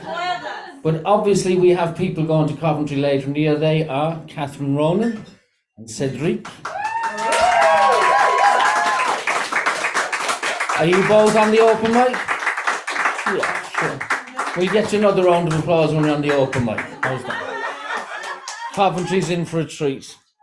No, but I will tell you this. Are you looking after them when they arrive in Coventry? Yeah, well, Catherine's fucking nightclub crazy, keeping her all over the place. Absolutely doolally when she sees the lights of a nightclub. Anyway, first on the open mic is Constantine now.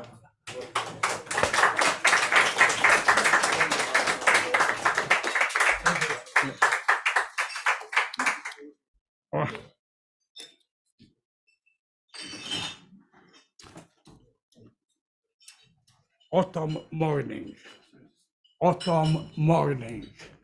the fog descends on my village. It's colder now.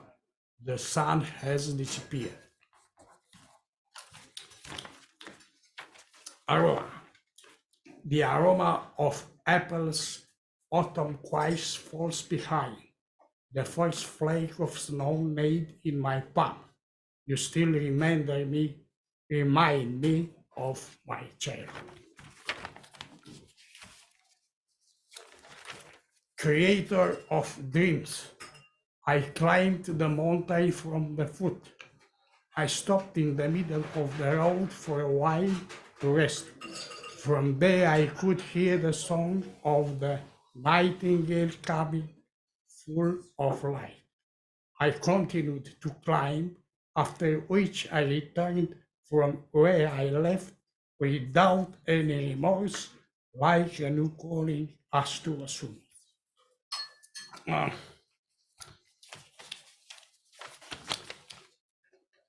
By the way, the sun is shining, blue sky, clear water, butterflies are flying. And the last poem, passing away. Look at the sky, God exists. Look at the ground, remember you will die. Crowds of people walk down the main street. Another is gone, another will be.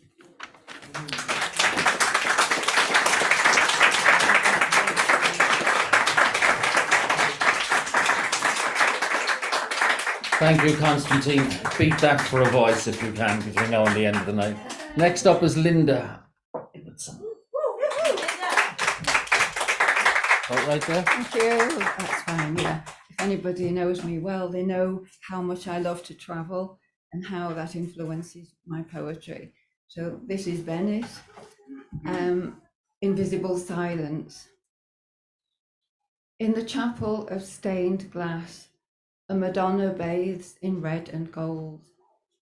She presses the world between lips of a child, as if pressing a flower between two blank pages. There is a requiem of windows in her eyes. Outside, there is a revolution that does not sleep, hands that turn the night into a map of bones.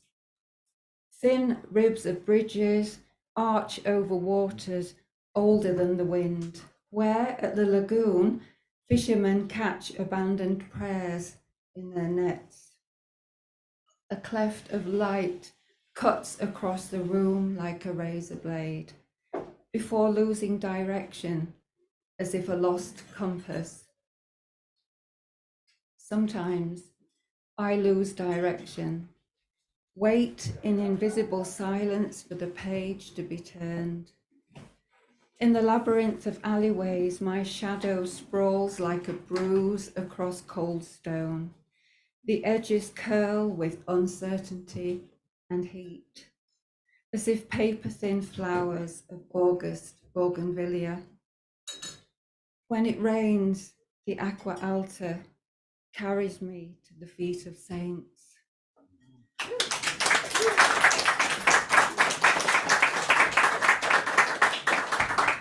Thank you, Linda. It's going to be a great night for voice as well. Now, next up is one of the poets heading to Coventry later in the year as part of the exchange. Please give a massive round of applause for the nightclub crazy Catherine Rowan.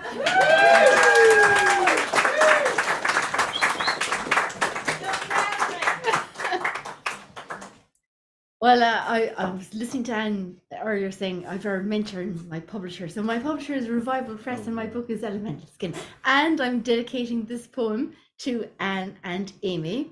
It's called Red and White Bones and it's all about Cork.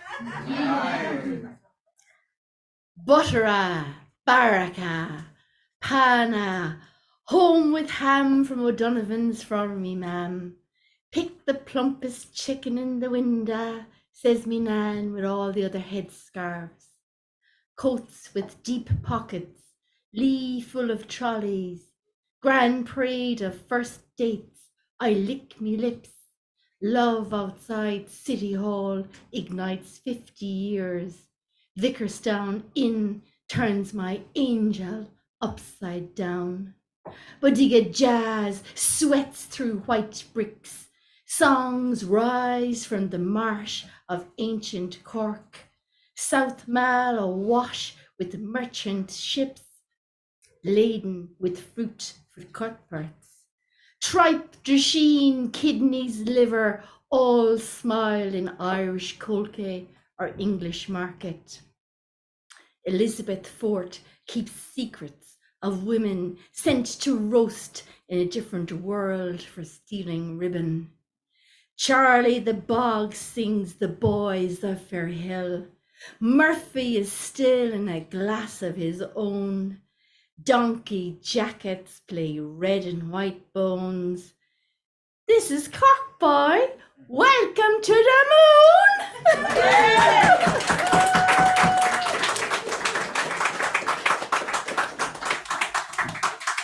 Thanks, Catherine. Especially thank you for reminding Amy that she will need the subtitles when she gets back home. Pure cockboy, nothing like it. Now that's what you call a lasher of your There's pure decent things all over the gaff. Be doggy wide. Now, next up is, oh, here we go. Lasher of your Margaret O'Regan!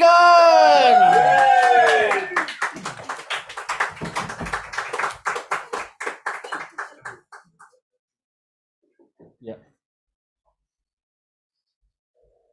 Okay, then. Yes. This one was written in 1956. It's a very serious poem. It was written by Nazim Hikmat Ran. I come and stand at every door, but no one hears my silent tread.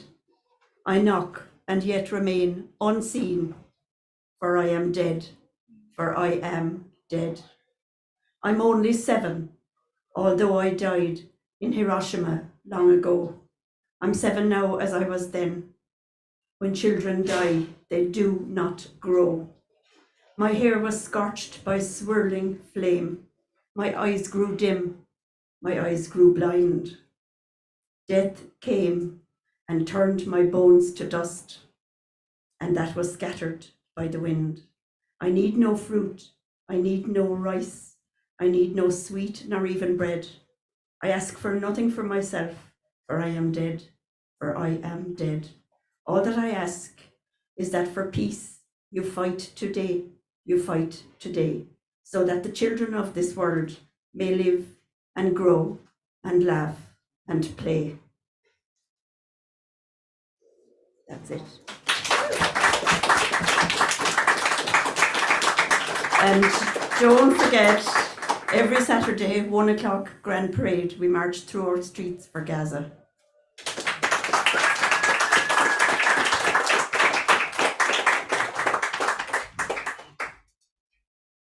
Thanks, Mark. What did you say that poet's name is? All right, you can tell me later on. Okay, so we're going online now because we can do that. We can do amazing things in the poetry world these days. We can go online to listen to poets. We can take payments by card machine if you happen to be buying a book tonight. Did I mention that already? Anyway, Jeff, are you there, boy? The man coming to Cork in November, Jeff? Yeah, I'm right here. Okay, so... And in November, you'll be right here. That is right. So mark that on your calendars. So I'll give you one. I don't think I've done it here before, but I could be wrong. Called Google is Your Friend. Hey, you know that new Twitter meme? What new Twitter meme? The one with the kangaroo and the Dr. Pepper bottle. Yeah, what about it? I don't really get the joke. What's it about? Google is your friend. Excuse me? Google is your friend. Why don't you look it up online? I could look it up, but you're right here. I thought you might know. Well, it's not worth my time to explain. Look it up. Okay, fine. By the way, I missed the Jays game last night. You know if they won? Google is your friend. Sorry? Google is your friend. Just look up the score. But you're a Jays fan. I thought you might have watched the game. Yeah, I did, but it's not my responsibility to relay baseball scores to you. I didn't say it was anybody's responsibility, because it isn't. Go look it up like a normal person. Okay, fine, I will. Good. Sure. Now I gotta head to work soon. Oh, okay. How's the company doing? Google is your friend. Google is your friend. Look it up on the stock exchange or something. I was just asking out of curiosity. Since you work there, they don't pay me to satisfy your curiosity. That's on you. Look it up. But I was just making conversation. Well, I don't owe you conversation. I don't owe you anything. All right. So there. Why does it offend you so much when I ask you a simple question? It doesn't offend me. I'm not offended. You react as if you are. That's pretty presumptuous of you to assume you know how I feel about anything. I feel fine if you must know. So why do you lash out at me over a question? I'm not lashing out. I'm just doing you the favor of pointing out you can easily look it up. Google is your friend. But Google is so impersonal. Isn't it more fun to ask another human being? Isn't that what human connection is all about? Isn't it more satisfying to share questions and answers and points of view with other minds?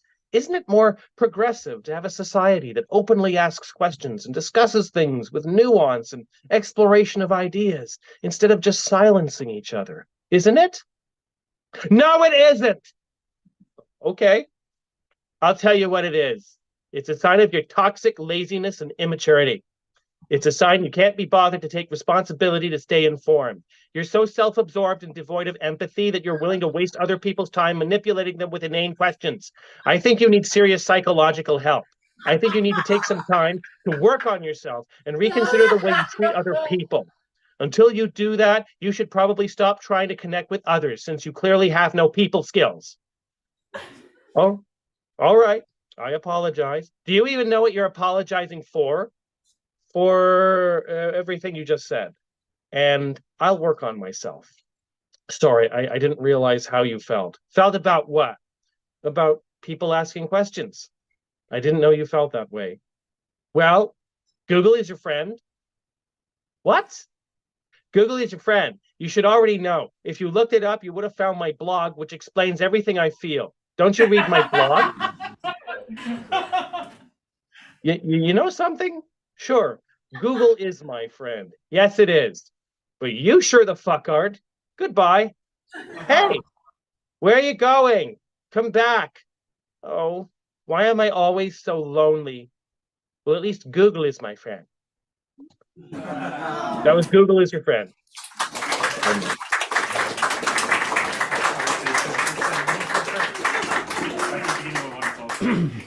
Thanks, Phil. Everybody goes home tonight, thinks I might Google something, go, oh, fuck that. No. Yeah, it's one of those classic things. It's like people Googling, anybody know what time O'Vale starts tonight? If you'd Google what time does O'Vale start tonight, you'd fucking already know before you've got it on Facebook. No, slight rant there off on a tangent. No, all the way from Douglas at great cost to herself, Mona Lynch.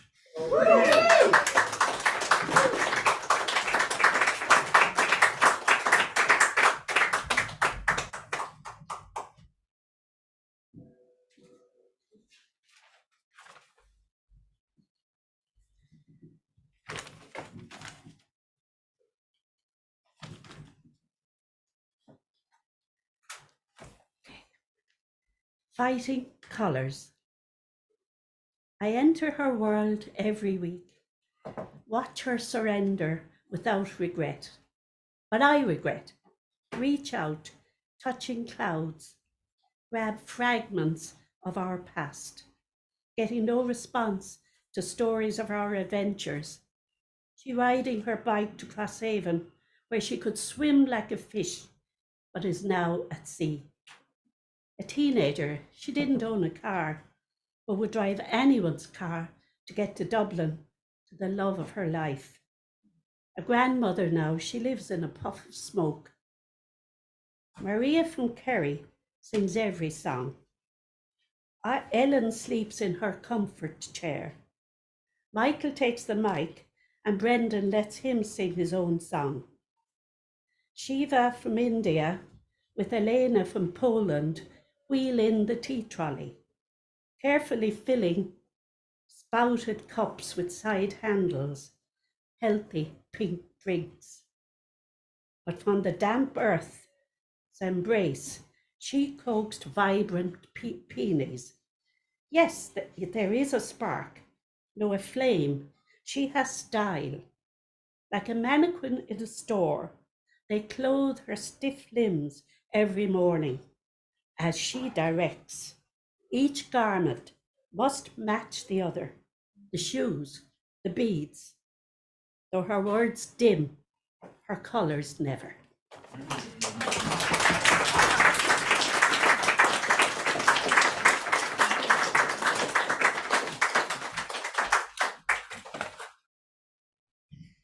Thank you, Mona. That last line might be autobiographical.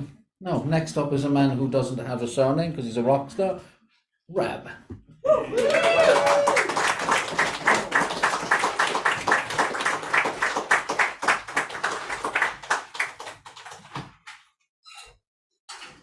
Thanks, Dan.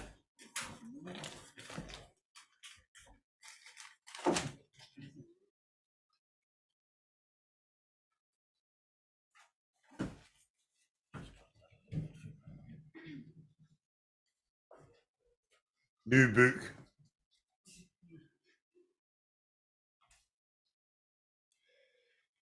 I've been watching the Olympics, RTE, Eurosport, and the BBC. Imagine having the audacity to call your country Great Britain. I mean, seriously, Great Britain. Let's give some other places a prefix, and we begin to appreciate just how ridiculous this is. Amazing America, anyway. Copacetic Canada. Ravishing Russia. Impressive Indonesia. I mean, they don't have to start with the same letter. I was doing brainstorming. But no, it's just broken little England, which imported German monarchy. It's inbred fascist aristocracy, unchanged since the days of William the Conqueror. And two other nations along with a bit of somebody else's nation who, if were given half a chance, would be calling themselves United Ireland, Wonderful Wales, and Sexy Scotland.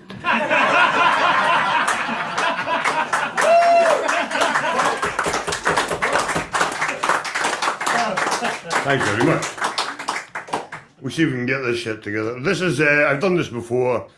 Some of you remember it in the distant past, but this is kind of like a mashup of A. Van Vogt, who was the guy who wrote the Nully universe. Nully is kind of like non-Aristotelian thinking. His contention was it was Aristotelian thinking which had got us to the fucking mess we're in the first place, all this survival of the fittest shite. Do you know what I mean? So this is the mashup of that and something that I've noticed in Ireland, okay?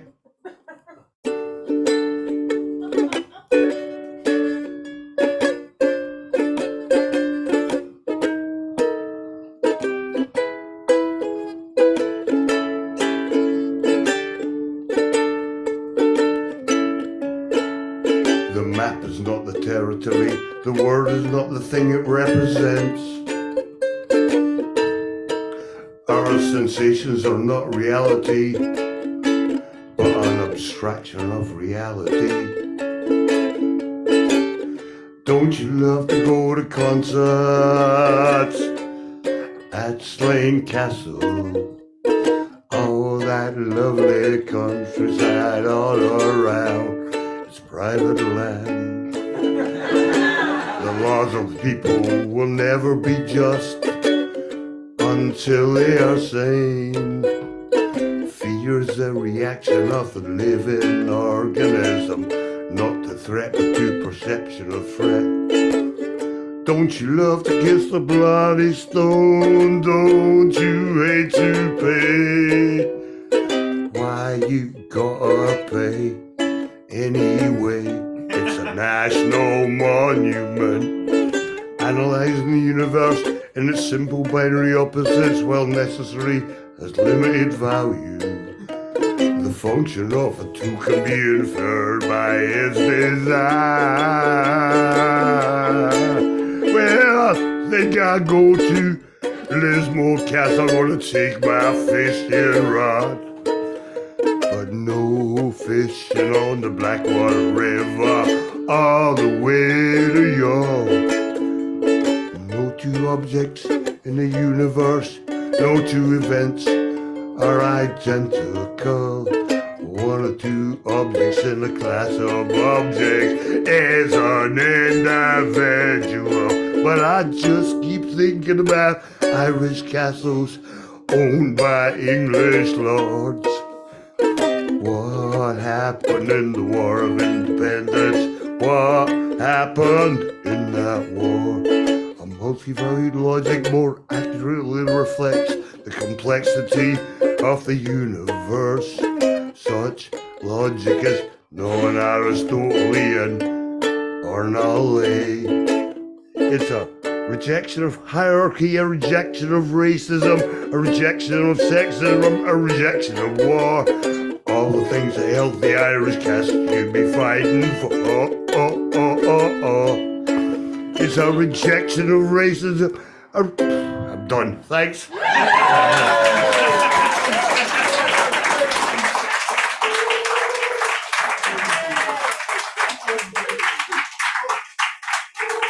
There you go. That's Rab railing against for the man for so long, he's fucking exhausted from it.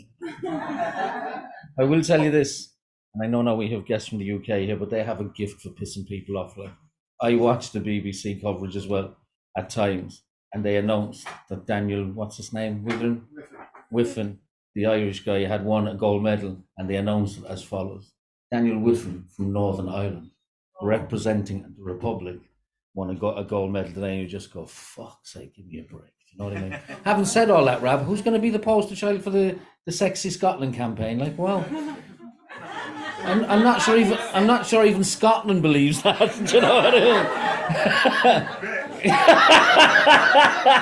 mean? Next up is Patricia Walsh.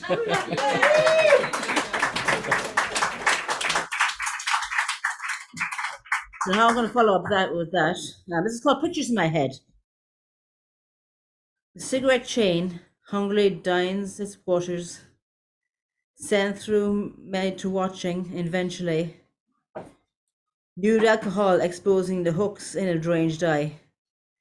Illuminations for this day and night that's in it. Mirrors regurgitating a watershed facsimile. Avoided for better bearing. The opportune lust. Wall-to-wall entertainment dulls the agony of exclusion, likenesses to falling on a whim. Wanton connections does past singular pints, chases elevate no lowly, past redemption. Light, more light, hurtling towards hell, satisfactory gestures water down the cream. Yes meaning no, cleaning up any confusion, taking things as read, a steely purpose, cerebral dramas, resuscitating sorrow, galvanizing night sweats at the top of the game. Repeated massacres on the plane of the mind, forbidden templates so drawn regardless, excluding all others, mapped in his own agony, punching falls like a galgame retreat. The singular demise, retrograde revenge, simple twists reverberating through wildlife, fear of feeling, bludgeon the still heart, parallel life, not gathering any rewards. Yes.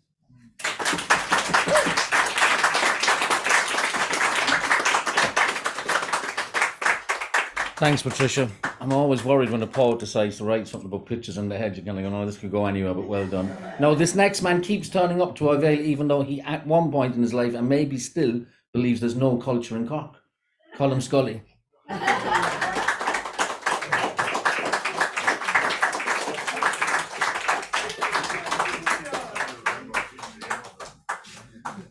Thanks, Sarah. You probably heard of Frank O'Hara. He was a famous New York poet back in the 60s. But and he used to write an awful lot of poems about New York. And I write an awful lot of poems about Cork.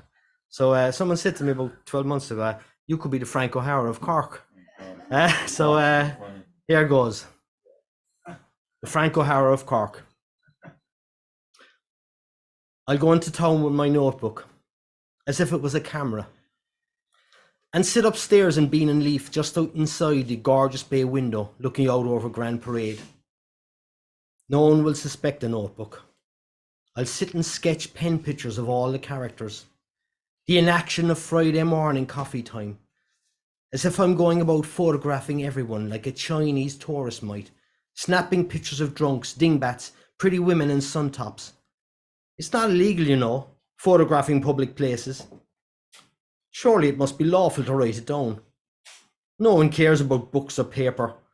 There's no thumbprint, untraceable, as long as you don't sign your name.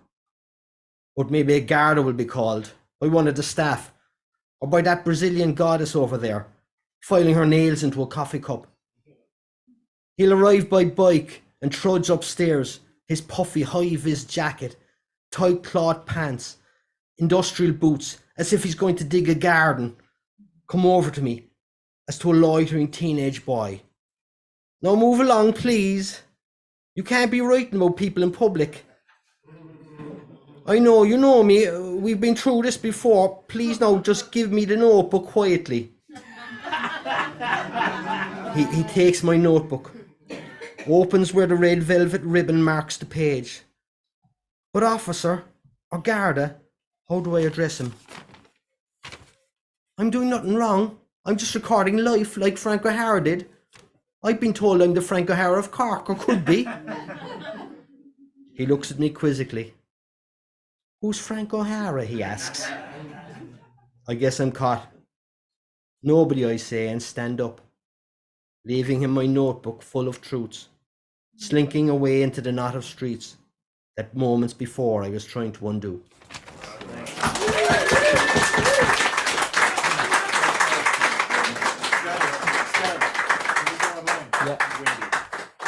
Wendy. Thanks, Colin. Class as always, man. Frank O'Hara, huh? Brilliant. No, online, Wendy is next. Are you there, Wendy? You got volume? Volume. Hello. Hiya. Hi. Right, this is a poem I wrote when the Russians were invading. Oh my gosh, I've gone all nervous. We're invading Ukraine, and I was thinking of those poor soldiers who had been made to go and fight a war on both sides that didn't want to fight. And this is called On to War.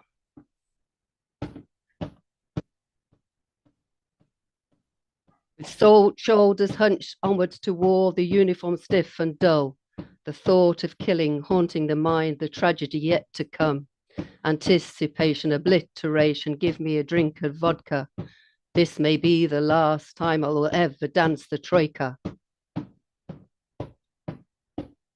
Head bowed down in cognized shame, my mummy wouldn't like it. To justify such callous acts, I juggle into madness. Anticipation, obliteration, give me a drink of vodka. This may be the last time I will ever dance the troika. Weapon freezing, hands like ice, humanity drained from my blood, sieved and replaced with stone hard cold, whatever happened to love. Anticipation, obliteration, give me a drink of vodka. This may be the last time I will ever dance the troika. Permissions denied, my hands are tied, my emotions strong on a barbed wire divide. Anticipation, obliteration, give me a drink of vodka. This may be the last time I will ever dance the troika.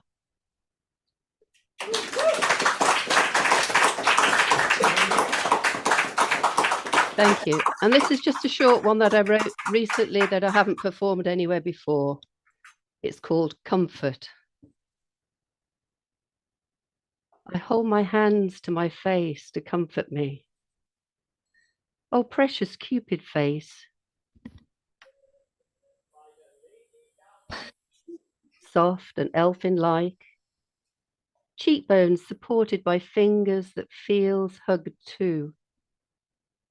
My face emitting energy, living, pulsing, rest for my weary head that I didn't know was tired. In that embrace, caring hands and caring face that holds a lot of stress. Letting go with gentle tears of a life lived, full of interactions. Let the elbows take the strain. They're strong and anchoring. More tears and sighs. Strong enough to let it out. The elbows in play takes away the sensitivity of pure skin on skin. The whole body as a unit is strong. My hands cupping my face warms my loneliness and nourishes my very being. Thank you.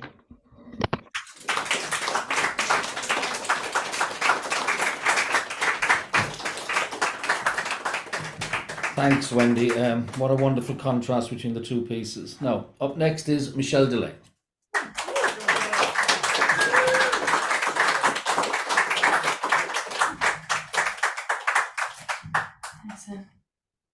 Congratulations to this vast community for feeding the beast 700 times. It's amazing. Thanks so much, Paul, again.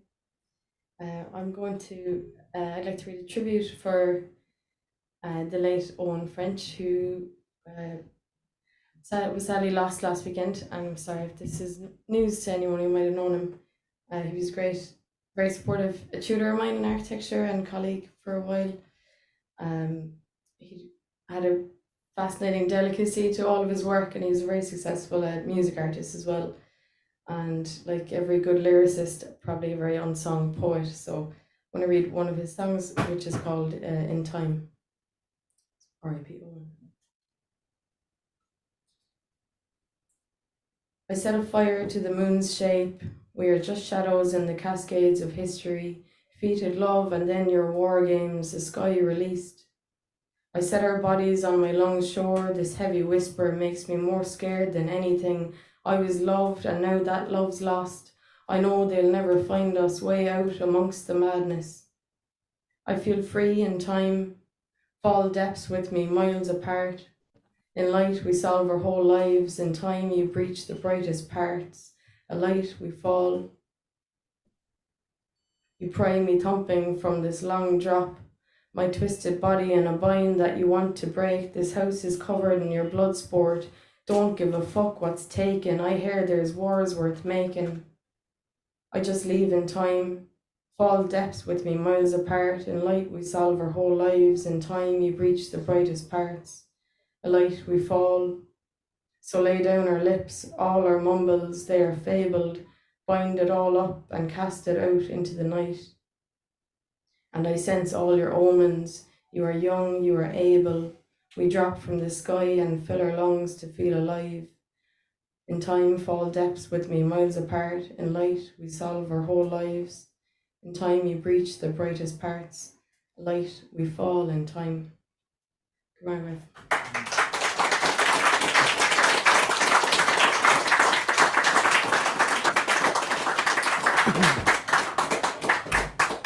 Thanks, Michelle. A lovely tribute and a beautiful piece, actually, a beautiful piece. We're back to the rock stars. Roxanne.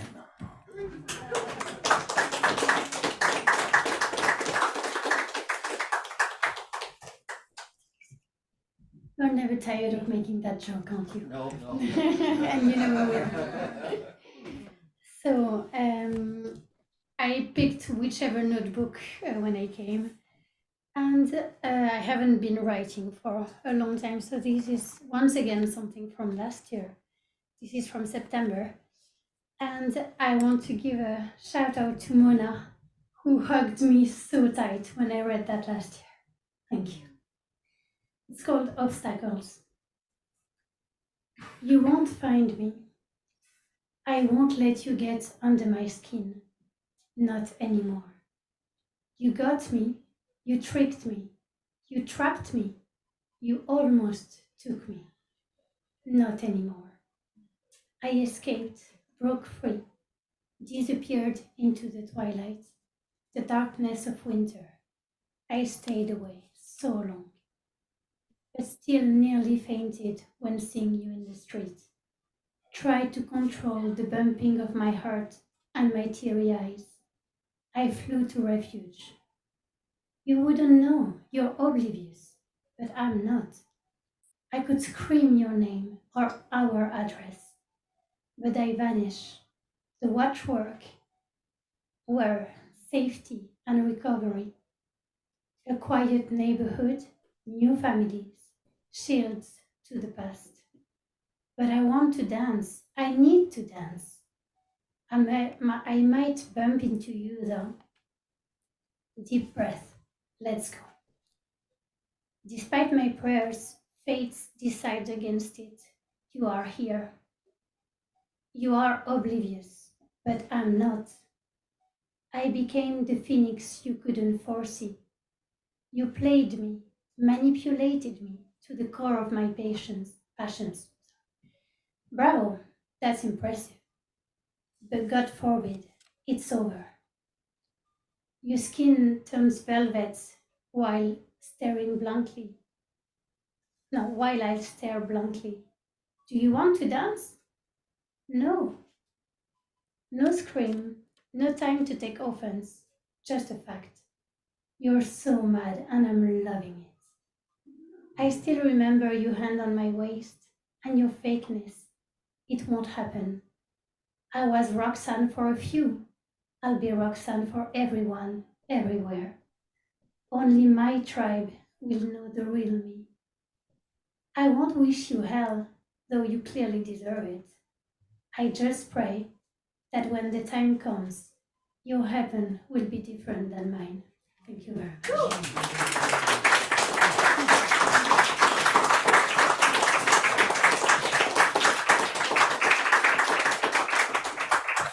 No, Roxanne, she'll have to keep calling you rock star when you're reading stuff like that. That was absolutely brilliant. And what a last line. Jesus, brilliant.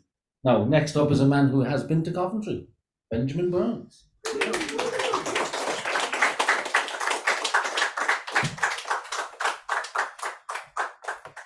Coventry was lovely, actually. I really liked the squirrels, and I'm a big fan of Delia Derbyshire. So yeah. At the music museum, and there was all the two-tone stuff. I was like passing that over. I was like, yeah, whatever. Delia Derbyshire. Yeah, her radio stuff was there. This poem is about the sauna. No, I haven't been to the sauna in Coventry. I must go back for the sauna. This is about the sauna in Sligo and Estonia, and my friend Jan, but also like the kind of extreme changes that go through you in the sauna. I didn't think I'd like the sauna. Now I do. It's called Changes of State.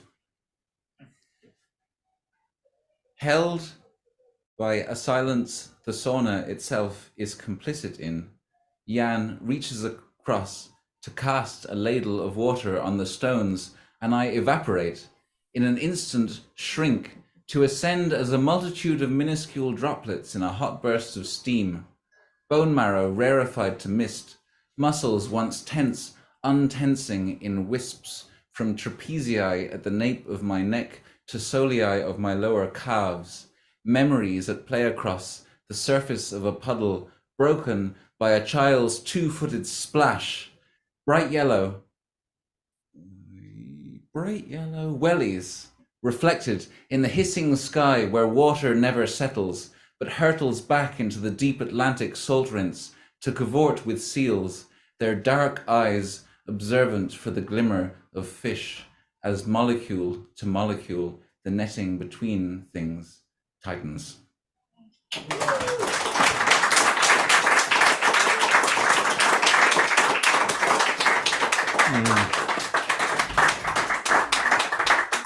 That was kind of brilliant, Ben. Interesting how it's so different. I went into the Two-Tone Museum and I was just actually, when I heard about it, I said to Ray, I have to go. I just have to go. I didn't know Daly existed until I got to that. But that's where we all are. No, the next girl has also been to Coventry. We're a bit of a roll now. Sue. Blue.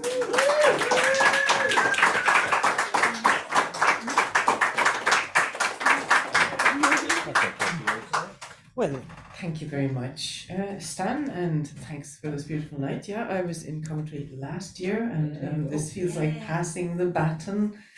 Yeah, before I go into this poem, I'd like to send out an invite. I'm still running the Blue Mondays writing group, and we're open for members all the time. We run on the first Monday of the month on Zoom, where we focus on critiquing the word in detail, and we run on the third Monday of the month here in person, where we focus on performance and critiquing each other on performance. So it's a feedback group and it lives off the feedback of everyone that's participating in it. We stand on each other's shoulders, and here is a warm welcome into the group. If you're interested, approach me and I'll include you in the details and the communication. So this was one of the pieces that was workshop not too long ago. And a lot of you might know it. Precious poison. Your fragrance sparkles dry across my sultry tongue. Acerbity strings taste buds. The sharpness of your fire parches craving throat. Lips tighten as tart liquid bites, tantalizing my senses. Your caress trickles down in a crisp, clean zest. 10 minutes of your tempting touch of tiny tannins, and the rain goes fuzzy. Unhinged, reason lingers lazily. Thoughts turn tipsy, wild, frazzled and uncontrolled, rolling through cerebral folds. Dizzy spells dazzle all clarity of mind. Faint notes of your flower, velvet poison pearls, sizzling, light-bodied across my palate. The juicy spice of your berry adds flames to my sweetness. My breath heats, moistens, unfurls under your influence as boundaries fall, laced, and my lips untie in a smile. You got me, spinning, reeling, roused in a swirling embrace. Precious poison.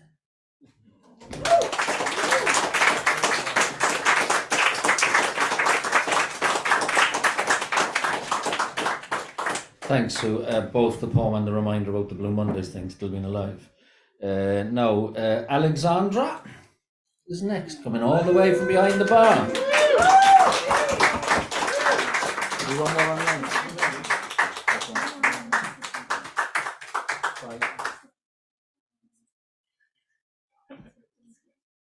So today I came with a Hungarian poem again, because before I thought that like a lot of people seem to enjoy the language, and I think it has been a while since I came with a Hungarian poem. I think it was like Winter Warm is the last time I read one.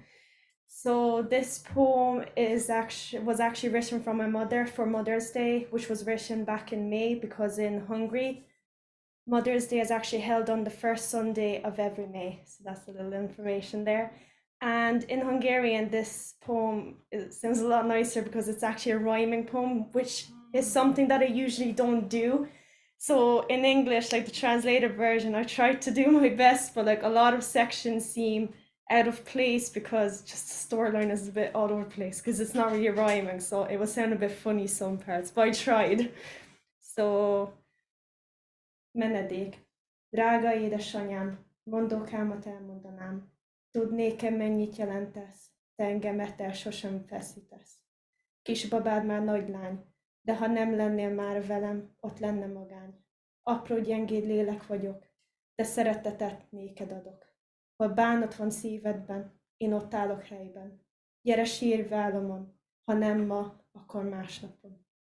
Adok néked vigaszt, ha bármi bánt, bármi fáraszt. Ott leszek veled, míg a békét meg nem leled.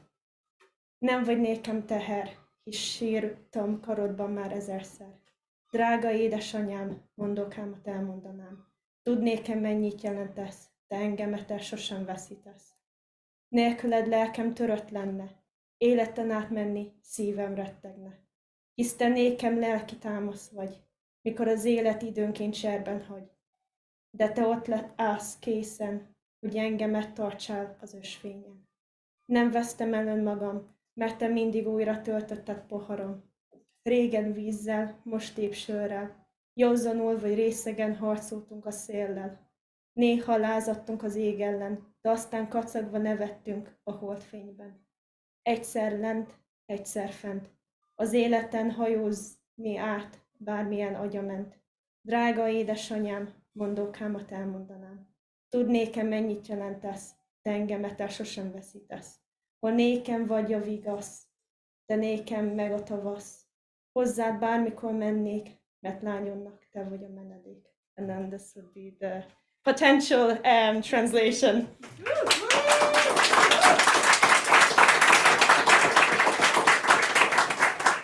So this poem is called Shelter.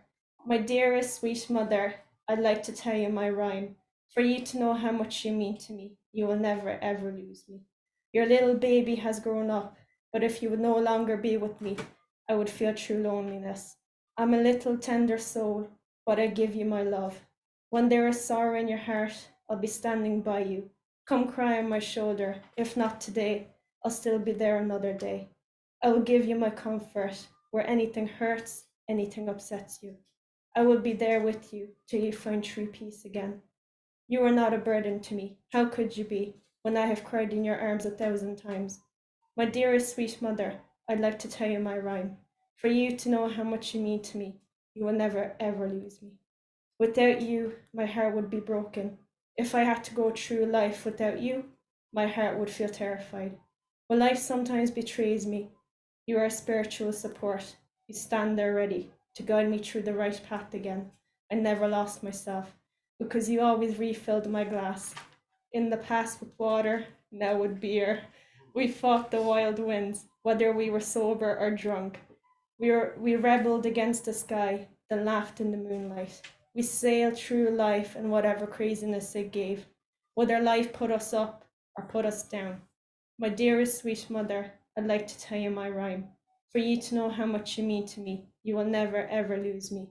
Where I am the comfort to you, you are the spring to me. I will reach for you anytime because you are your daughter's shelter. Thank you.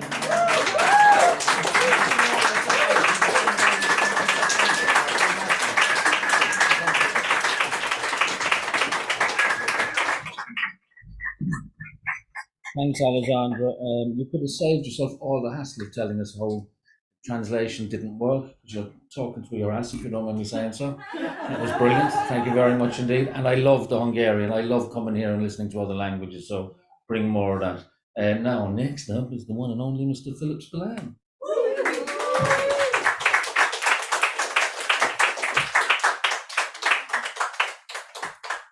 Thank you. Sorry. So again, I'm obsessed with the ever-growing embroidery on our tapestry, the motorway, and on the toll on the M8. I noticed last year that on the toll plaza where you pay your 250 coins, and it's going up every year, unfortunately. Those swallows all over it. It was beautiful. They had a big city up there. But this year they have not come back. Like it's completely naked. And I wrote a poem about it in springtime, looking forward to seeing them, but they didn't come back. And there might have been a number of different reasons why, but one of the reasons why is in the poem. There might be another reason, but I don't want to talk about that one. So yeah, this is a sister poem to the one I wrote in spring, and I might make a few of these. I might work on this a bit more as time goes on. In the underside of summer, the swallows had not come back. The tall rafters are left stark, and it's too damp. Misplaced drizzles and confusing stormy showers. It's left the soil soft and soggy. In my Nissan, it charges at 199 kilometers per hour, and then it swoops by me. Sparrowhawk, fierce and hazel. It lands on these strange birch trees that call the hard shoulder their home. I focus back on the road, but it's made me feel connected to nature in my aluminium car home. Does the kayak hide under the flyover over the black water? Does Era live beyond the Fermoy viaduct, straight into the eye of the horizon? Or does everything have gone into the dusk, into the dusk, into the dusk, into the dusk, into the dusk, into the dusk, into the dusk, into the dusk, into the dusk? I dream in the dusk. If I close my eyes hard enough, I see dusk.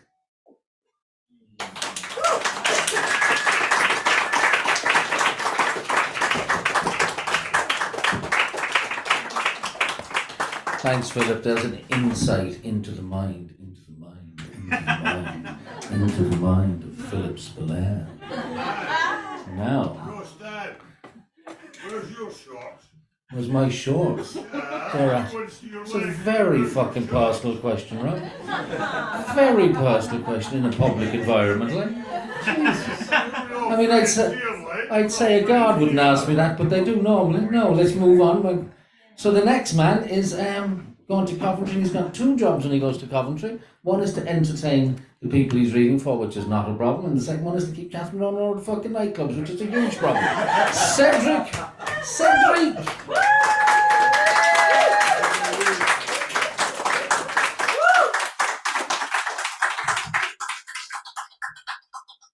Yeah, I'm happily overrated.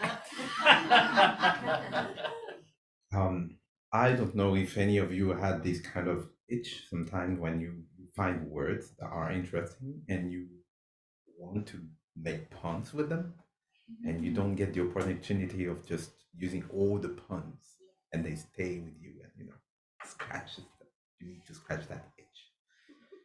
Yeah, a bit obsessive, I know, but I no, you don't have lucky No, you. it's not obsessive at all. It's fucking healthy. Yeah, so the 5 word challenge was very much like that. So I decided to just try and write another piece using whatever was left of it in my mind. And that old habit I had as a kid of sneaking around and the vivid dreams that I had doing so. It's called The Lair. The voice speaks in the microphone. There is only one person for the job. You must find them. When you arrive, make sure to greet the warden with a password and his toll. Pay no mind to the dog at the entrance of the mine. Don't make a sound. Let the beat guide you.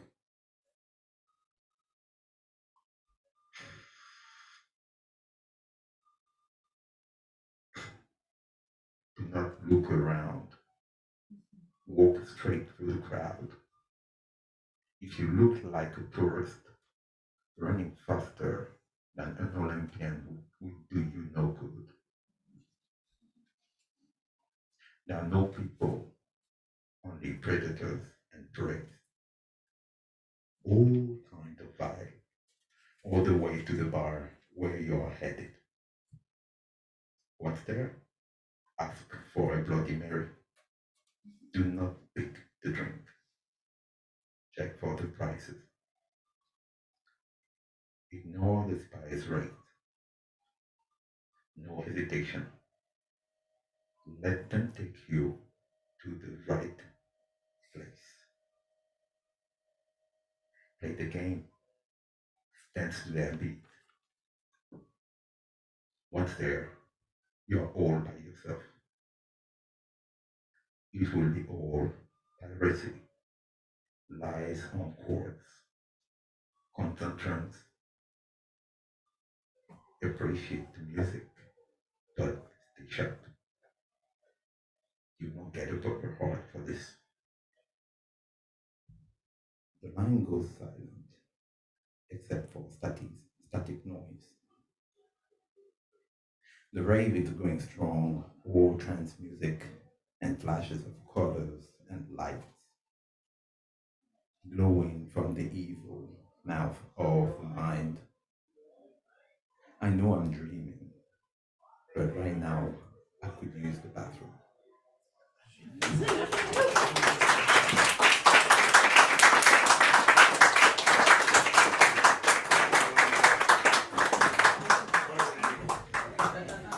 Lovely, Cedric. They did a study that, when kids are sitting in front of television and they suddenly want to go to the toilet. So that's what that reminded them. As a child, you can suppress the muscles in your body that tell you need to go to the toilet until you're absolutely desperate when you're involved in something that's using your imagination or shutting your brain down. So there's a good reason you needed to go to the bathroom. Yeah. No, next up is Ben Thompson.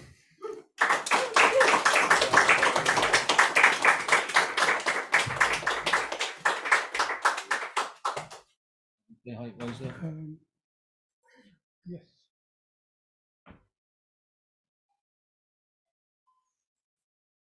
I don't know if any of you have ever come across the White Rose. The White Rose were a group of students who distributed leaflets against the Nazis, against Hitler. And they actually were at a very critical stage of the war because Hitler was just losing badly in Leningrad. And the Nazis were very keen not to have any rebellions on their hands. And there actually were some quite strong student demonstrations in Munich. A lot of women students demonstrated against being told they ought to get down and dirty with the Sturmfuhrers and produce more sons for the Third Reich, and they stormed out of the lecture. So, but anyway, the three of the members of the White Rose were caught distributing leaflets at Munich University, and they were given a kangaroo trial, and they were executed at Stadelheim by a guillotine, which was still operative then. So this poem is for them, called In Memoriam White Rose. Epiphany at Nuremberg. In that scotoma between two histories, the air was hissing with tiny poisons. Each word carried a hornet's sting. Even simple truth could not be told. For the skin of evil is the killing fields, but the core of evil is the shrinking heart, burning of books, erasure of every critical thought. You turned the opening buds of youth away from the Nazi sun to become pale, hunted petals, white roses of the night. Reading your letters now, full of the mystery of the stars, stories of children and family cares, I see a shadow slide across the page. The light-devouring edge of an eclipse, shadow of the blade at Stadelheim, which even as you wrote was being honed for you. And how you walked into that shadow, cupping your lanterns, their tender lights frail against the dark. How Hans sat in a church at twilight, hearing his own future in a passion by Bach, the betrayal, the washing of the hands, the Judas purse become 3,000 marks. You, lovers of Schubert, readers of Hölderlin and Rilke, sleepers in the Nazi whale, shocked awake to find the waters of madness washing into its throat, drowning the music, twisting your language, a frenzy, boiling, laying Europe waste. So you stood up and spoke. Someone had to start. You spoke for those who had no voice. You showed that under the packed snow, green grass still grew. And because in their hearts they knew you were right, they drowned you out with shouts of traitor, traitor. Strange to come across you now, I half awake and half asleep upon the golden pillow of old age. You, a brilliant light, sharp as the reflection from a falling blade, shining from the darkness of those days, to cast the shadow of the reaper on my wall. For I had always thought of death as a dark gate, but now as I draw near, I am amazed and comforted by those who crowd that gate to bring me cheer. Hans, who saw the light at Nuremberg, Christoph's surprised dying was so easy, and Sophie, remembered still as bravest of the brave, who walked across that room from life to death at Stadelheim, still with a flower tucked behind her ear.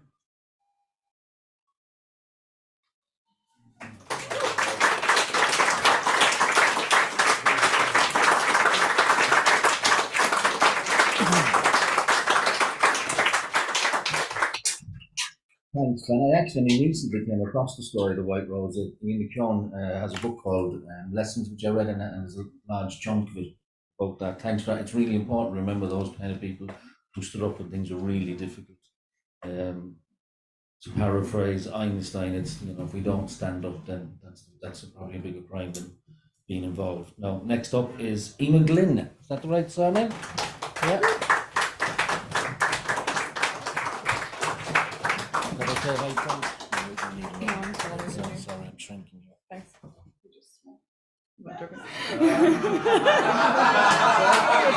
just small. No, I said I'm just tall. All right, okay. Would have been much better if you'd said you're just small, which you did. Where we stand. Just started now. Usually I write really sad stuff, but this actually isn't sad, so like good for you guys. Also, I've been writing a lot recently, but I brought the wrong copy, so this is old. So it's like one time I was happy in the past. So here. Okay. Grateful attitude will help your mood to improve. If you focus on what you lack, that's what you will attract. There's nothing difficult about it. In fact, it is simple if you think about it. Attention on what you have. In place of feelings that drag you into space of desire for what the other may have acquired, do not be fooled. With that mindset, even if you obtain it, you will complain and drain it of novelty energy it may exude. Ooh, did that hurt you? Make you think a bit? I'm not preaching, I'm just speaking from experience. Once you have it and you grab it, there'll be something else. You've got to reflect on this habit. Grow fond of yourself. Yeah, no one's perfect. Of course, we have our discrepancies. Becoming fond of yourself will gift you with ongoing ease. So maybe this is a worthy practice for you to do. Take some time aside just to express your gratitude. Thank you.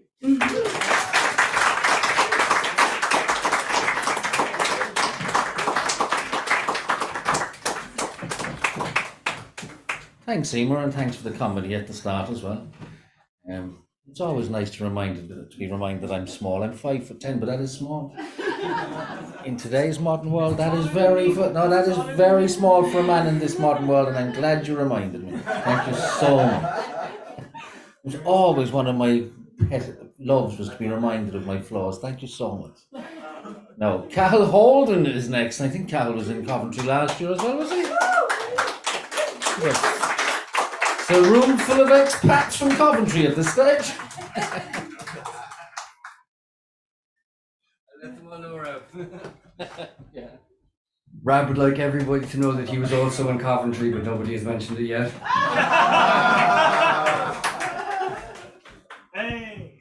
See, that's the problem with the Scottish being impatient. I was saving that for the end, Rab, to make a big deal out of it. Yes, sexy bastard, yeah. Just gonna leave this there. We lost 1-0 to Stoke the other day. Yay! So I got 2 teeny weeny poems and then 1 shortish poem. So this one is for everybody going to Lecture Picnic this weekend. Yeah. There once were 2 ants on a hill who found half an ecstasy pill. They raved on that height for a day and a night, but when they came down, they were ill. Thank you. And this next one is for all of my lovers of metaphysics and vegetables. Yeah! Woo! Woo! There once were 2 peas in a pod who debated the nature of God. One thought that he was the Prince of Peas, the other liked Satan a lot. Thank you. And this one is a poem I wrote in the smoking area of the Barras during the Coventry Exchange last year. So yeah, this was hastily finished and it has remained in the same state, but I do dig it, it's a good one. I pulled on my first sky blue let me take that one more time. I pulled on my first sky blue crest about a year after Robbie Keane left. It was 2001. Around the same time Dre dropped 2001. A year after City dropped to League One. I didn't know that. I was 10. 2 days before Christmas, at the match with Dad and my new granddad and his friend Ken. We got us tickets for free. Nice one, Ken. Dead sound. Ken was later done for embezzling club funds, so every Christmas after that, my ticket said, youth entry, £16. Look, I'll be honest, I didn't really like football. I like to read books.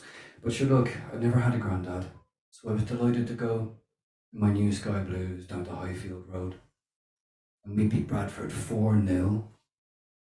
I felt like I'd taken a child-sized pill. And for every match ever after, Mick sent a programme over. And I read them from cover to cover to cover. Oggy and Shaw, Chippo and Hadji, and Irish players too. Phil Babs and Carsley. You could tell they were ours because they were terrible usually. Then after the match, it was back to the gaff that smelled of pear soap and Marlborough Silvers. For a few Christmases later, I got drunk for the first time on Stella and cold VB bitters, where Jean did huge Yorkshire puddings, ham, turkey and gravy. I pretended to like the mustard-coloured jumper she made me. A Gamzee years later, I realised was a treasure. Is where we left for the graveyard to lay down Mick's body, then tins of Guinness in the Legion, a field for the poppies, and more James McLean now, but then I rolled with the posse. It was there where I last saw my cousin Tom, who left too young. We caught up on Christmas and then he was gone. And Jean died in December, and the graveyard was cold. A few months later, the house Mick built was sold. I wish them all rest, put praise on their souls. My memories sky blue, twist, sing with me. It smells of pear soap and cigarettes in Coventry City. Thank you.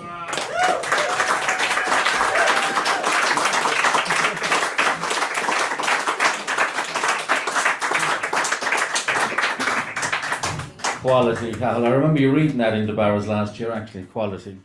Nice enough football gets into your blood. Now, next, we're going back online. This man will be physically here on the 9th of September. This is Massimo.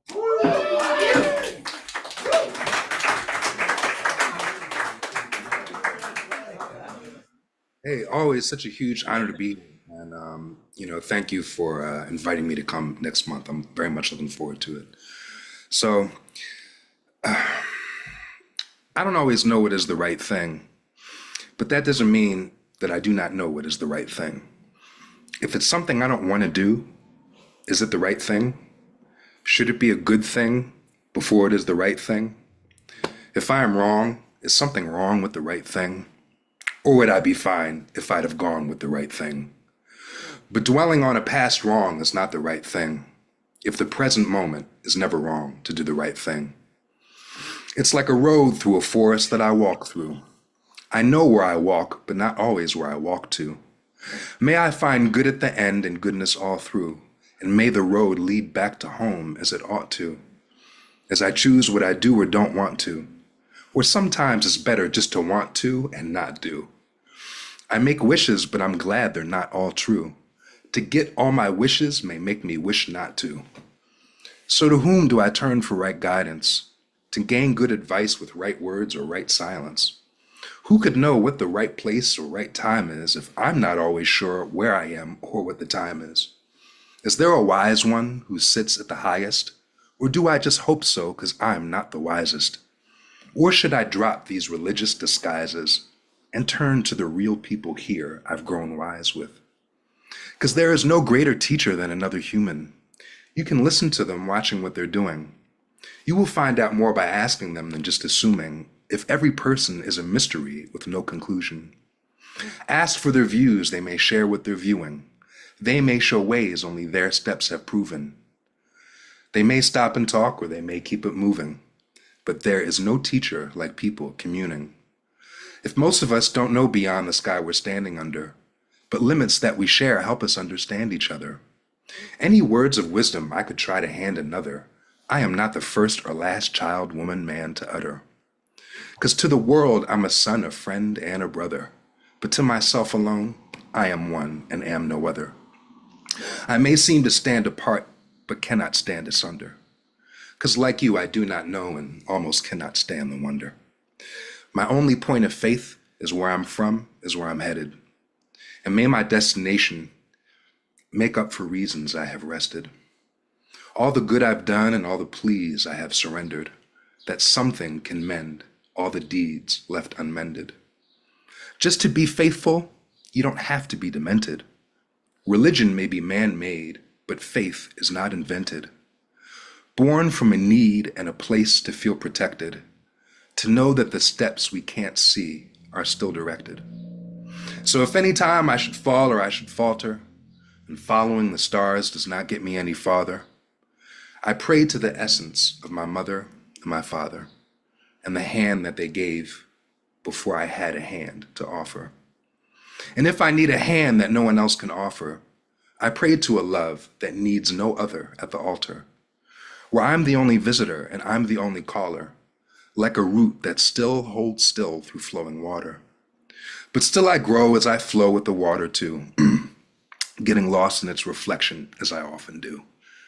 But who could ever say dreaming's something not to do, if even an illusion can be truthful to an honest view?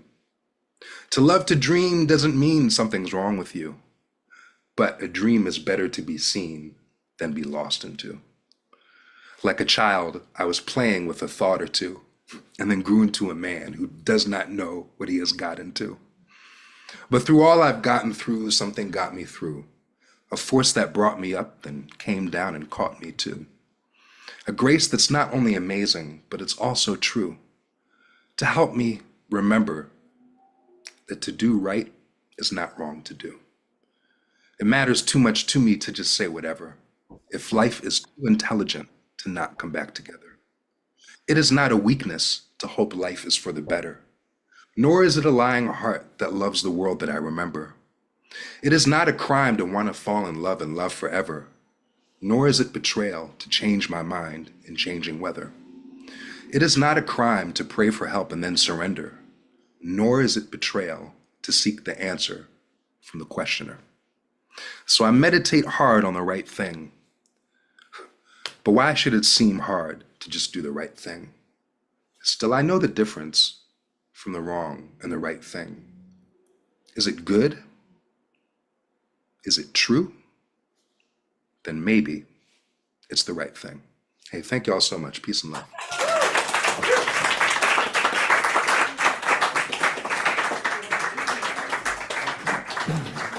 Thanks, Massimo, and we look forward to seeing you here in September. Perfect timing on that poem as well, because our final reader on the 700th O Veil was in the frigging toilet while you were reading, and I was sitting there going, well, you see, if you weren't, yeah, but if you weren't, so I was sitting there watching the toilet going, he better get his fucking ass out here before Massimo finishes, and you did just in time. He is a man who has closed many an O Veil. He's a man who was also in Coventry, not with Rab, but a different time to Rab. Rab went to Coventry. Does anybody know that? Rab was in Coventry. One of the very first visitors to Coventry. So closing the 700 O Veil is Kieran McCartney. And he is caught. Thanks a lot, Stan. Me and Stan were Coventry buddies.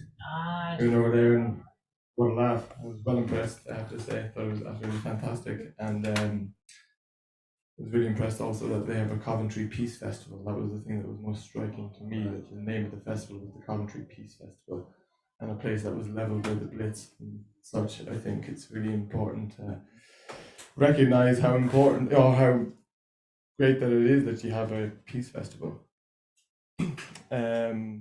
Massive congratulations to O'Veil on 700 nights. Absolutely unbelievable.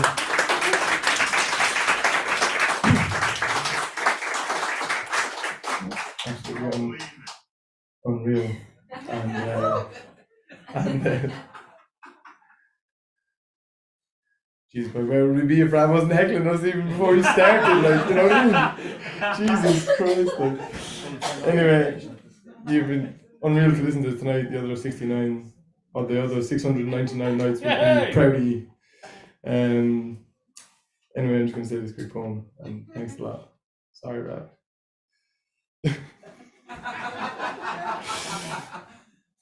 I hope you were writing this down. First roll of the ballpoint. You have more options, but less respect. A song and a dance for what's offered you, but what you bring to them is weighed so lightly I almost floated in here on a cloud of good fortune. I put my trousers on one leg at a time this morning, just like any other, and the fact I've walked them in here means I'm worth the bother. Where does it land in the light of your eyes that I should stand on your carpet? Am I a guest or an intruder? Someone wanting something or a capable agent of desire and will? An ally.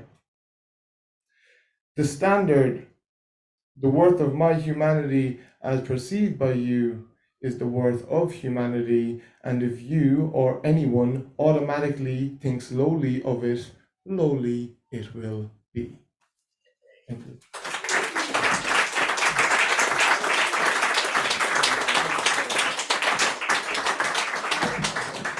Good man, Kieran. I'd forgotten Coventry as a Peace Festival. Thanks for the reminder. No, we have reached the end. Big thank you to, well, Alexandra's not there, but we thank you anyway for being behind the bar and contributing. Big thanks to everybody who contributed to the 5-word challenge. Big thanks to the anyone who's on the open mic. Huge thank you to Paul Casey for keeping this thing going to reach its 700 night.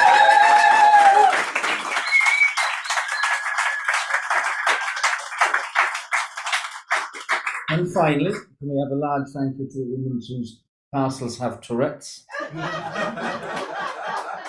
And the woman who wants to know, has England got a day of independence? And we have a massive round of applause for our Coventry poets, Anne and Amy.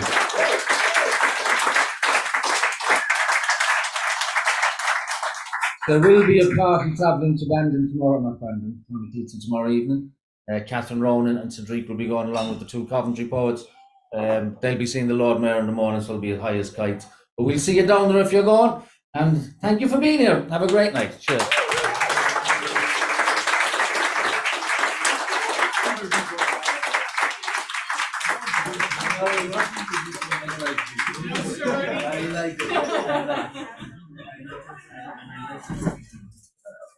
Nice, right? Can I read it?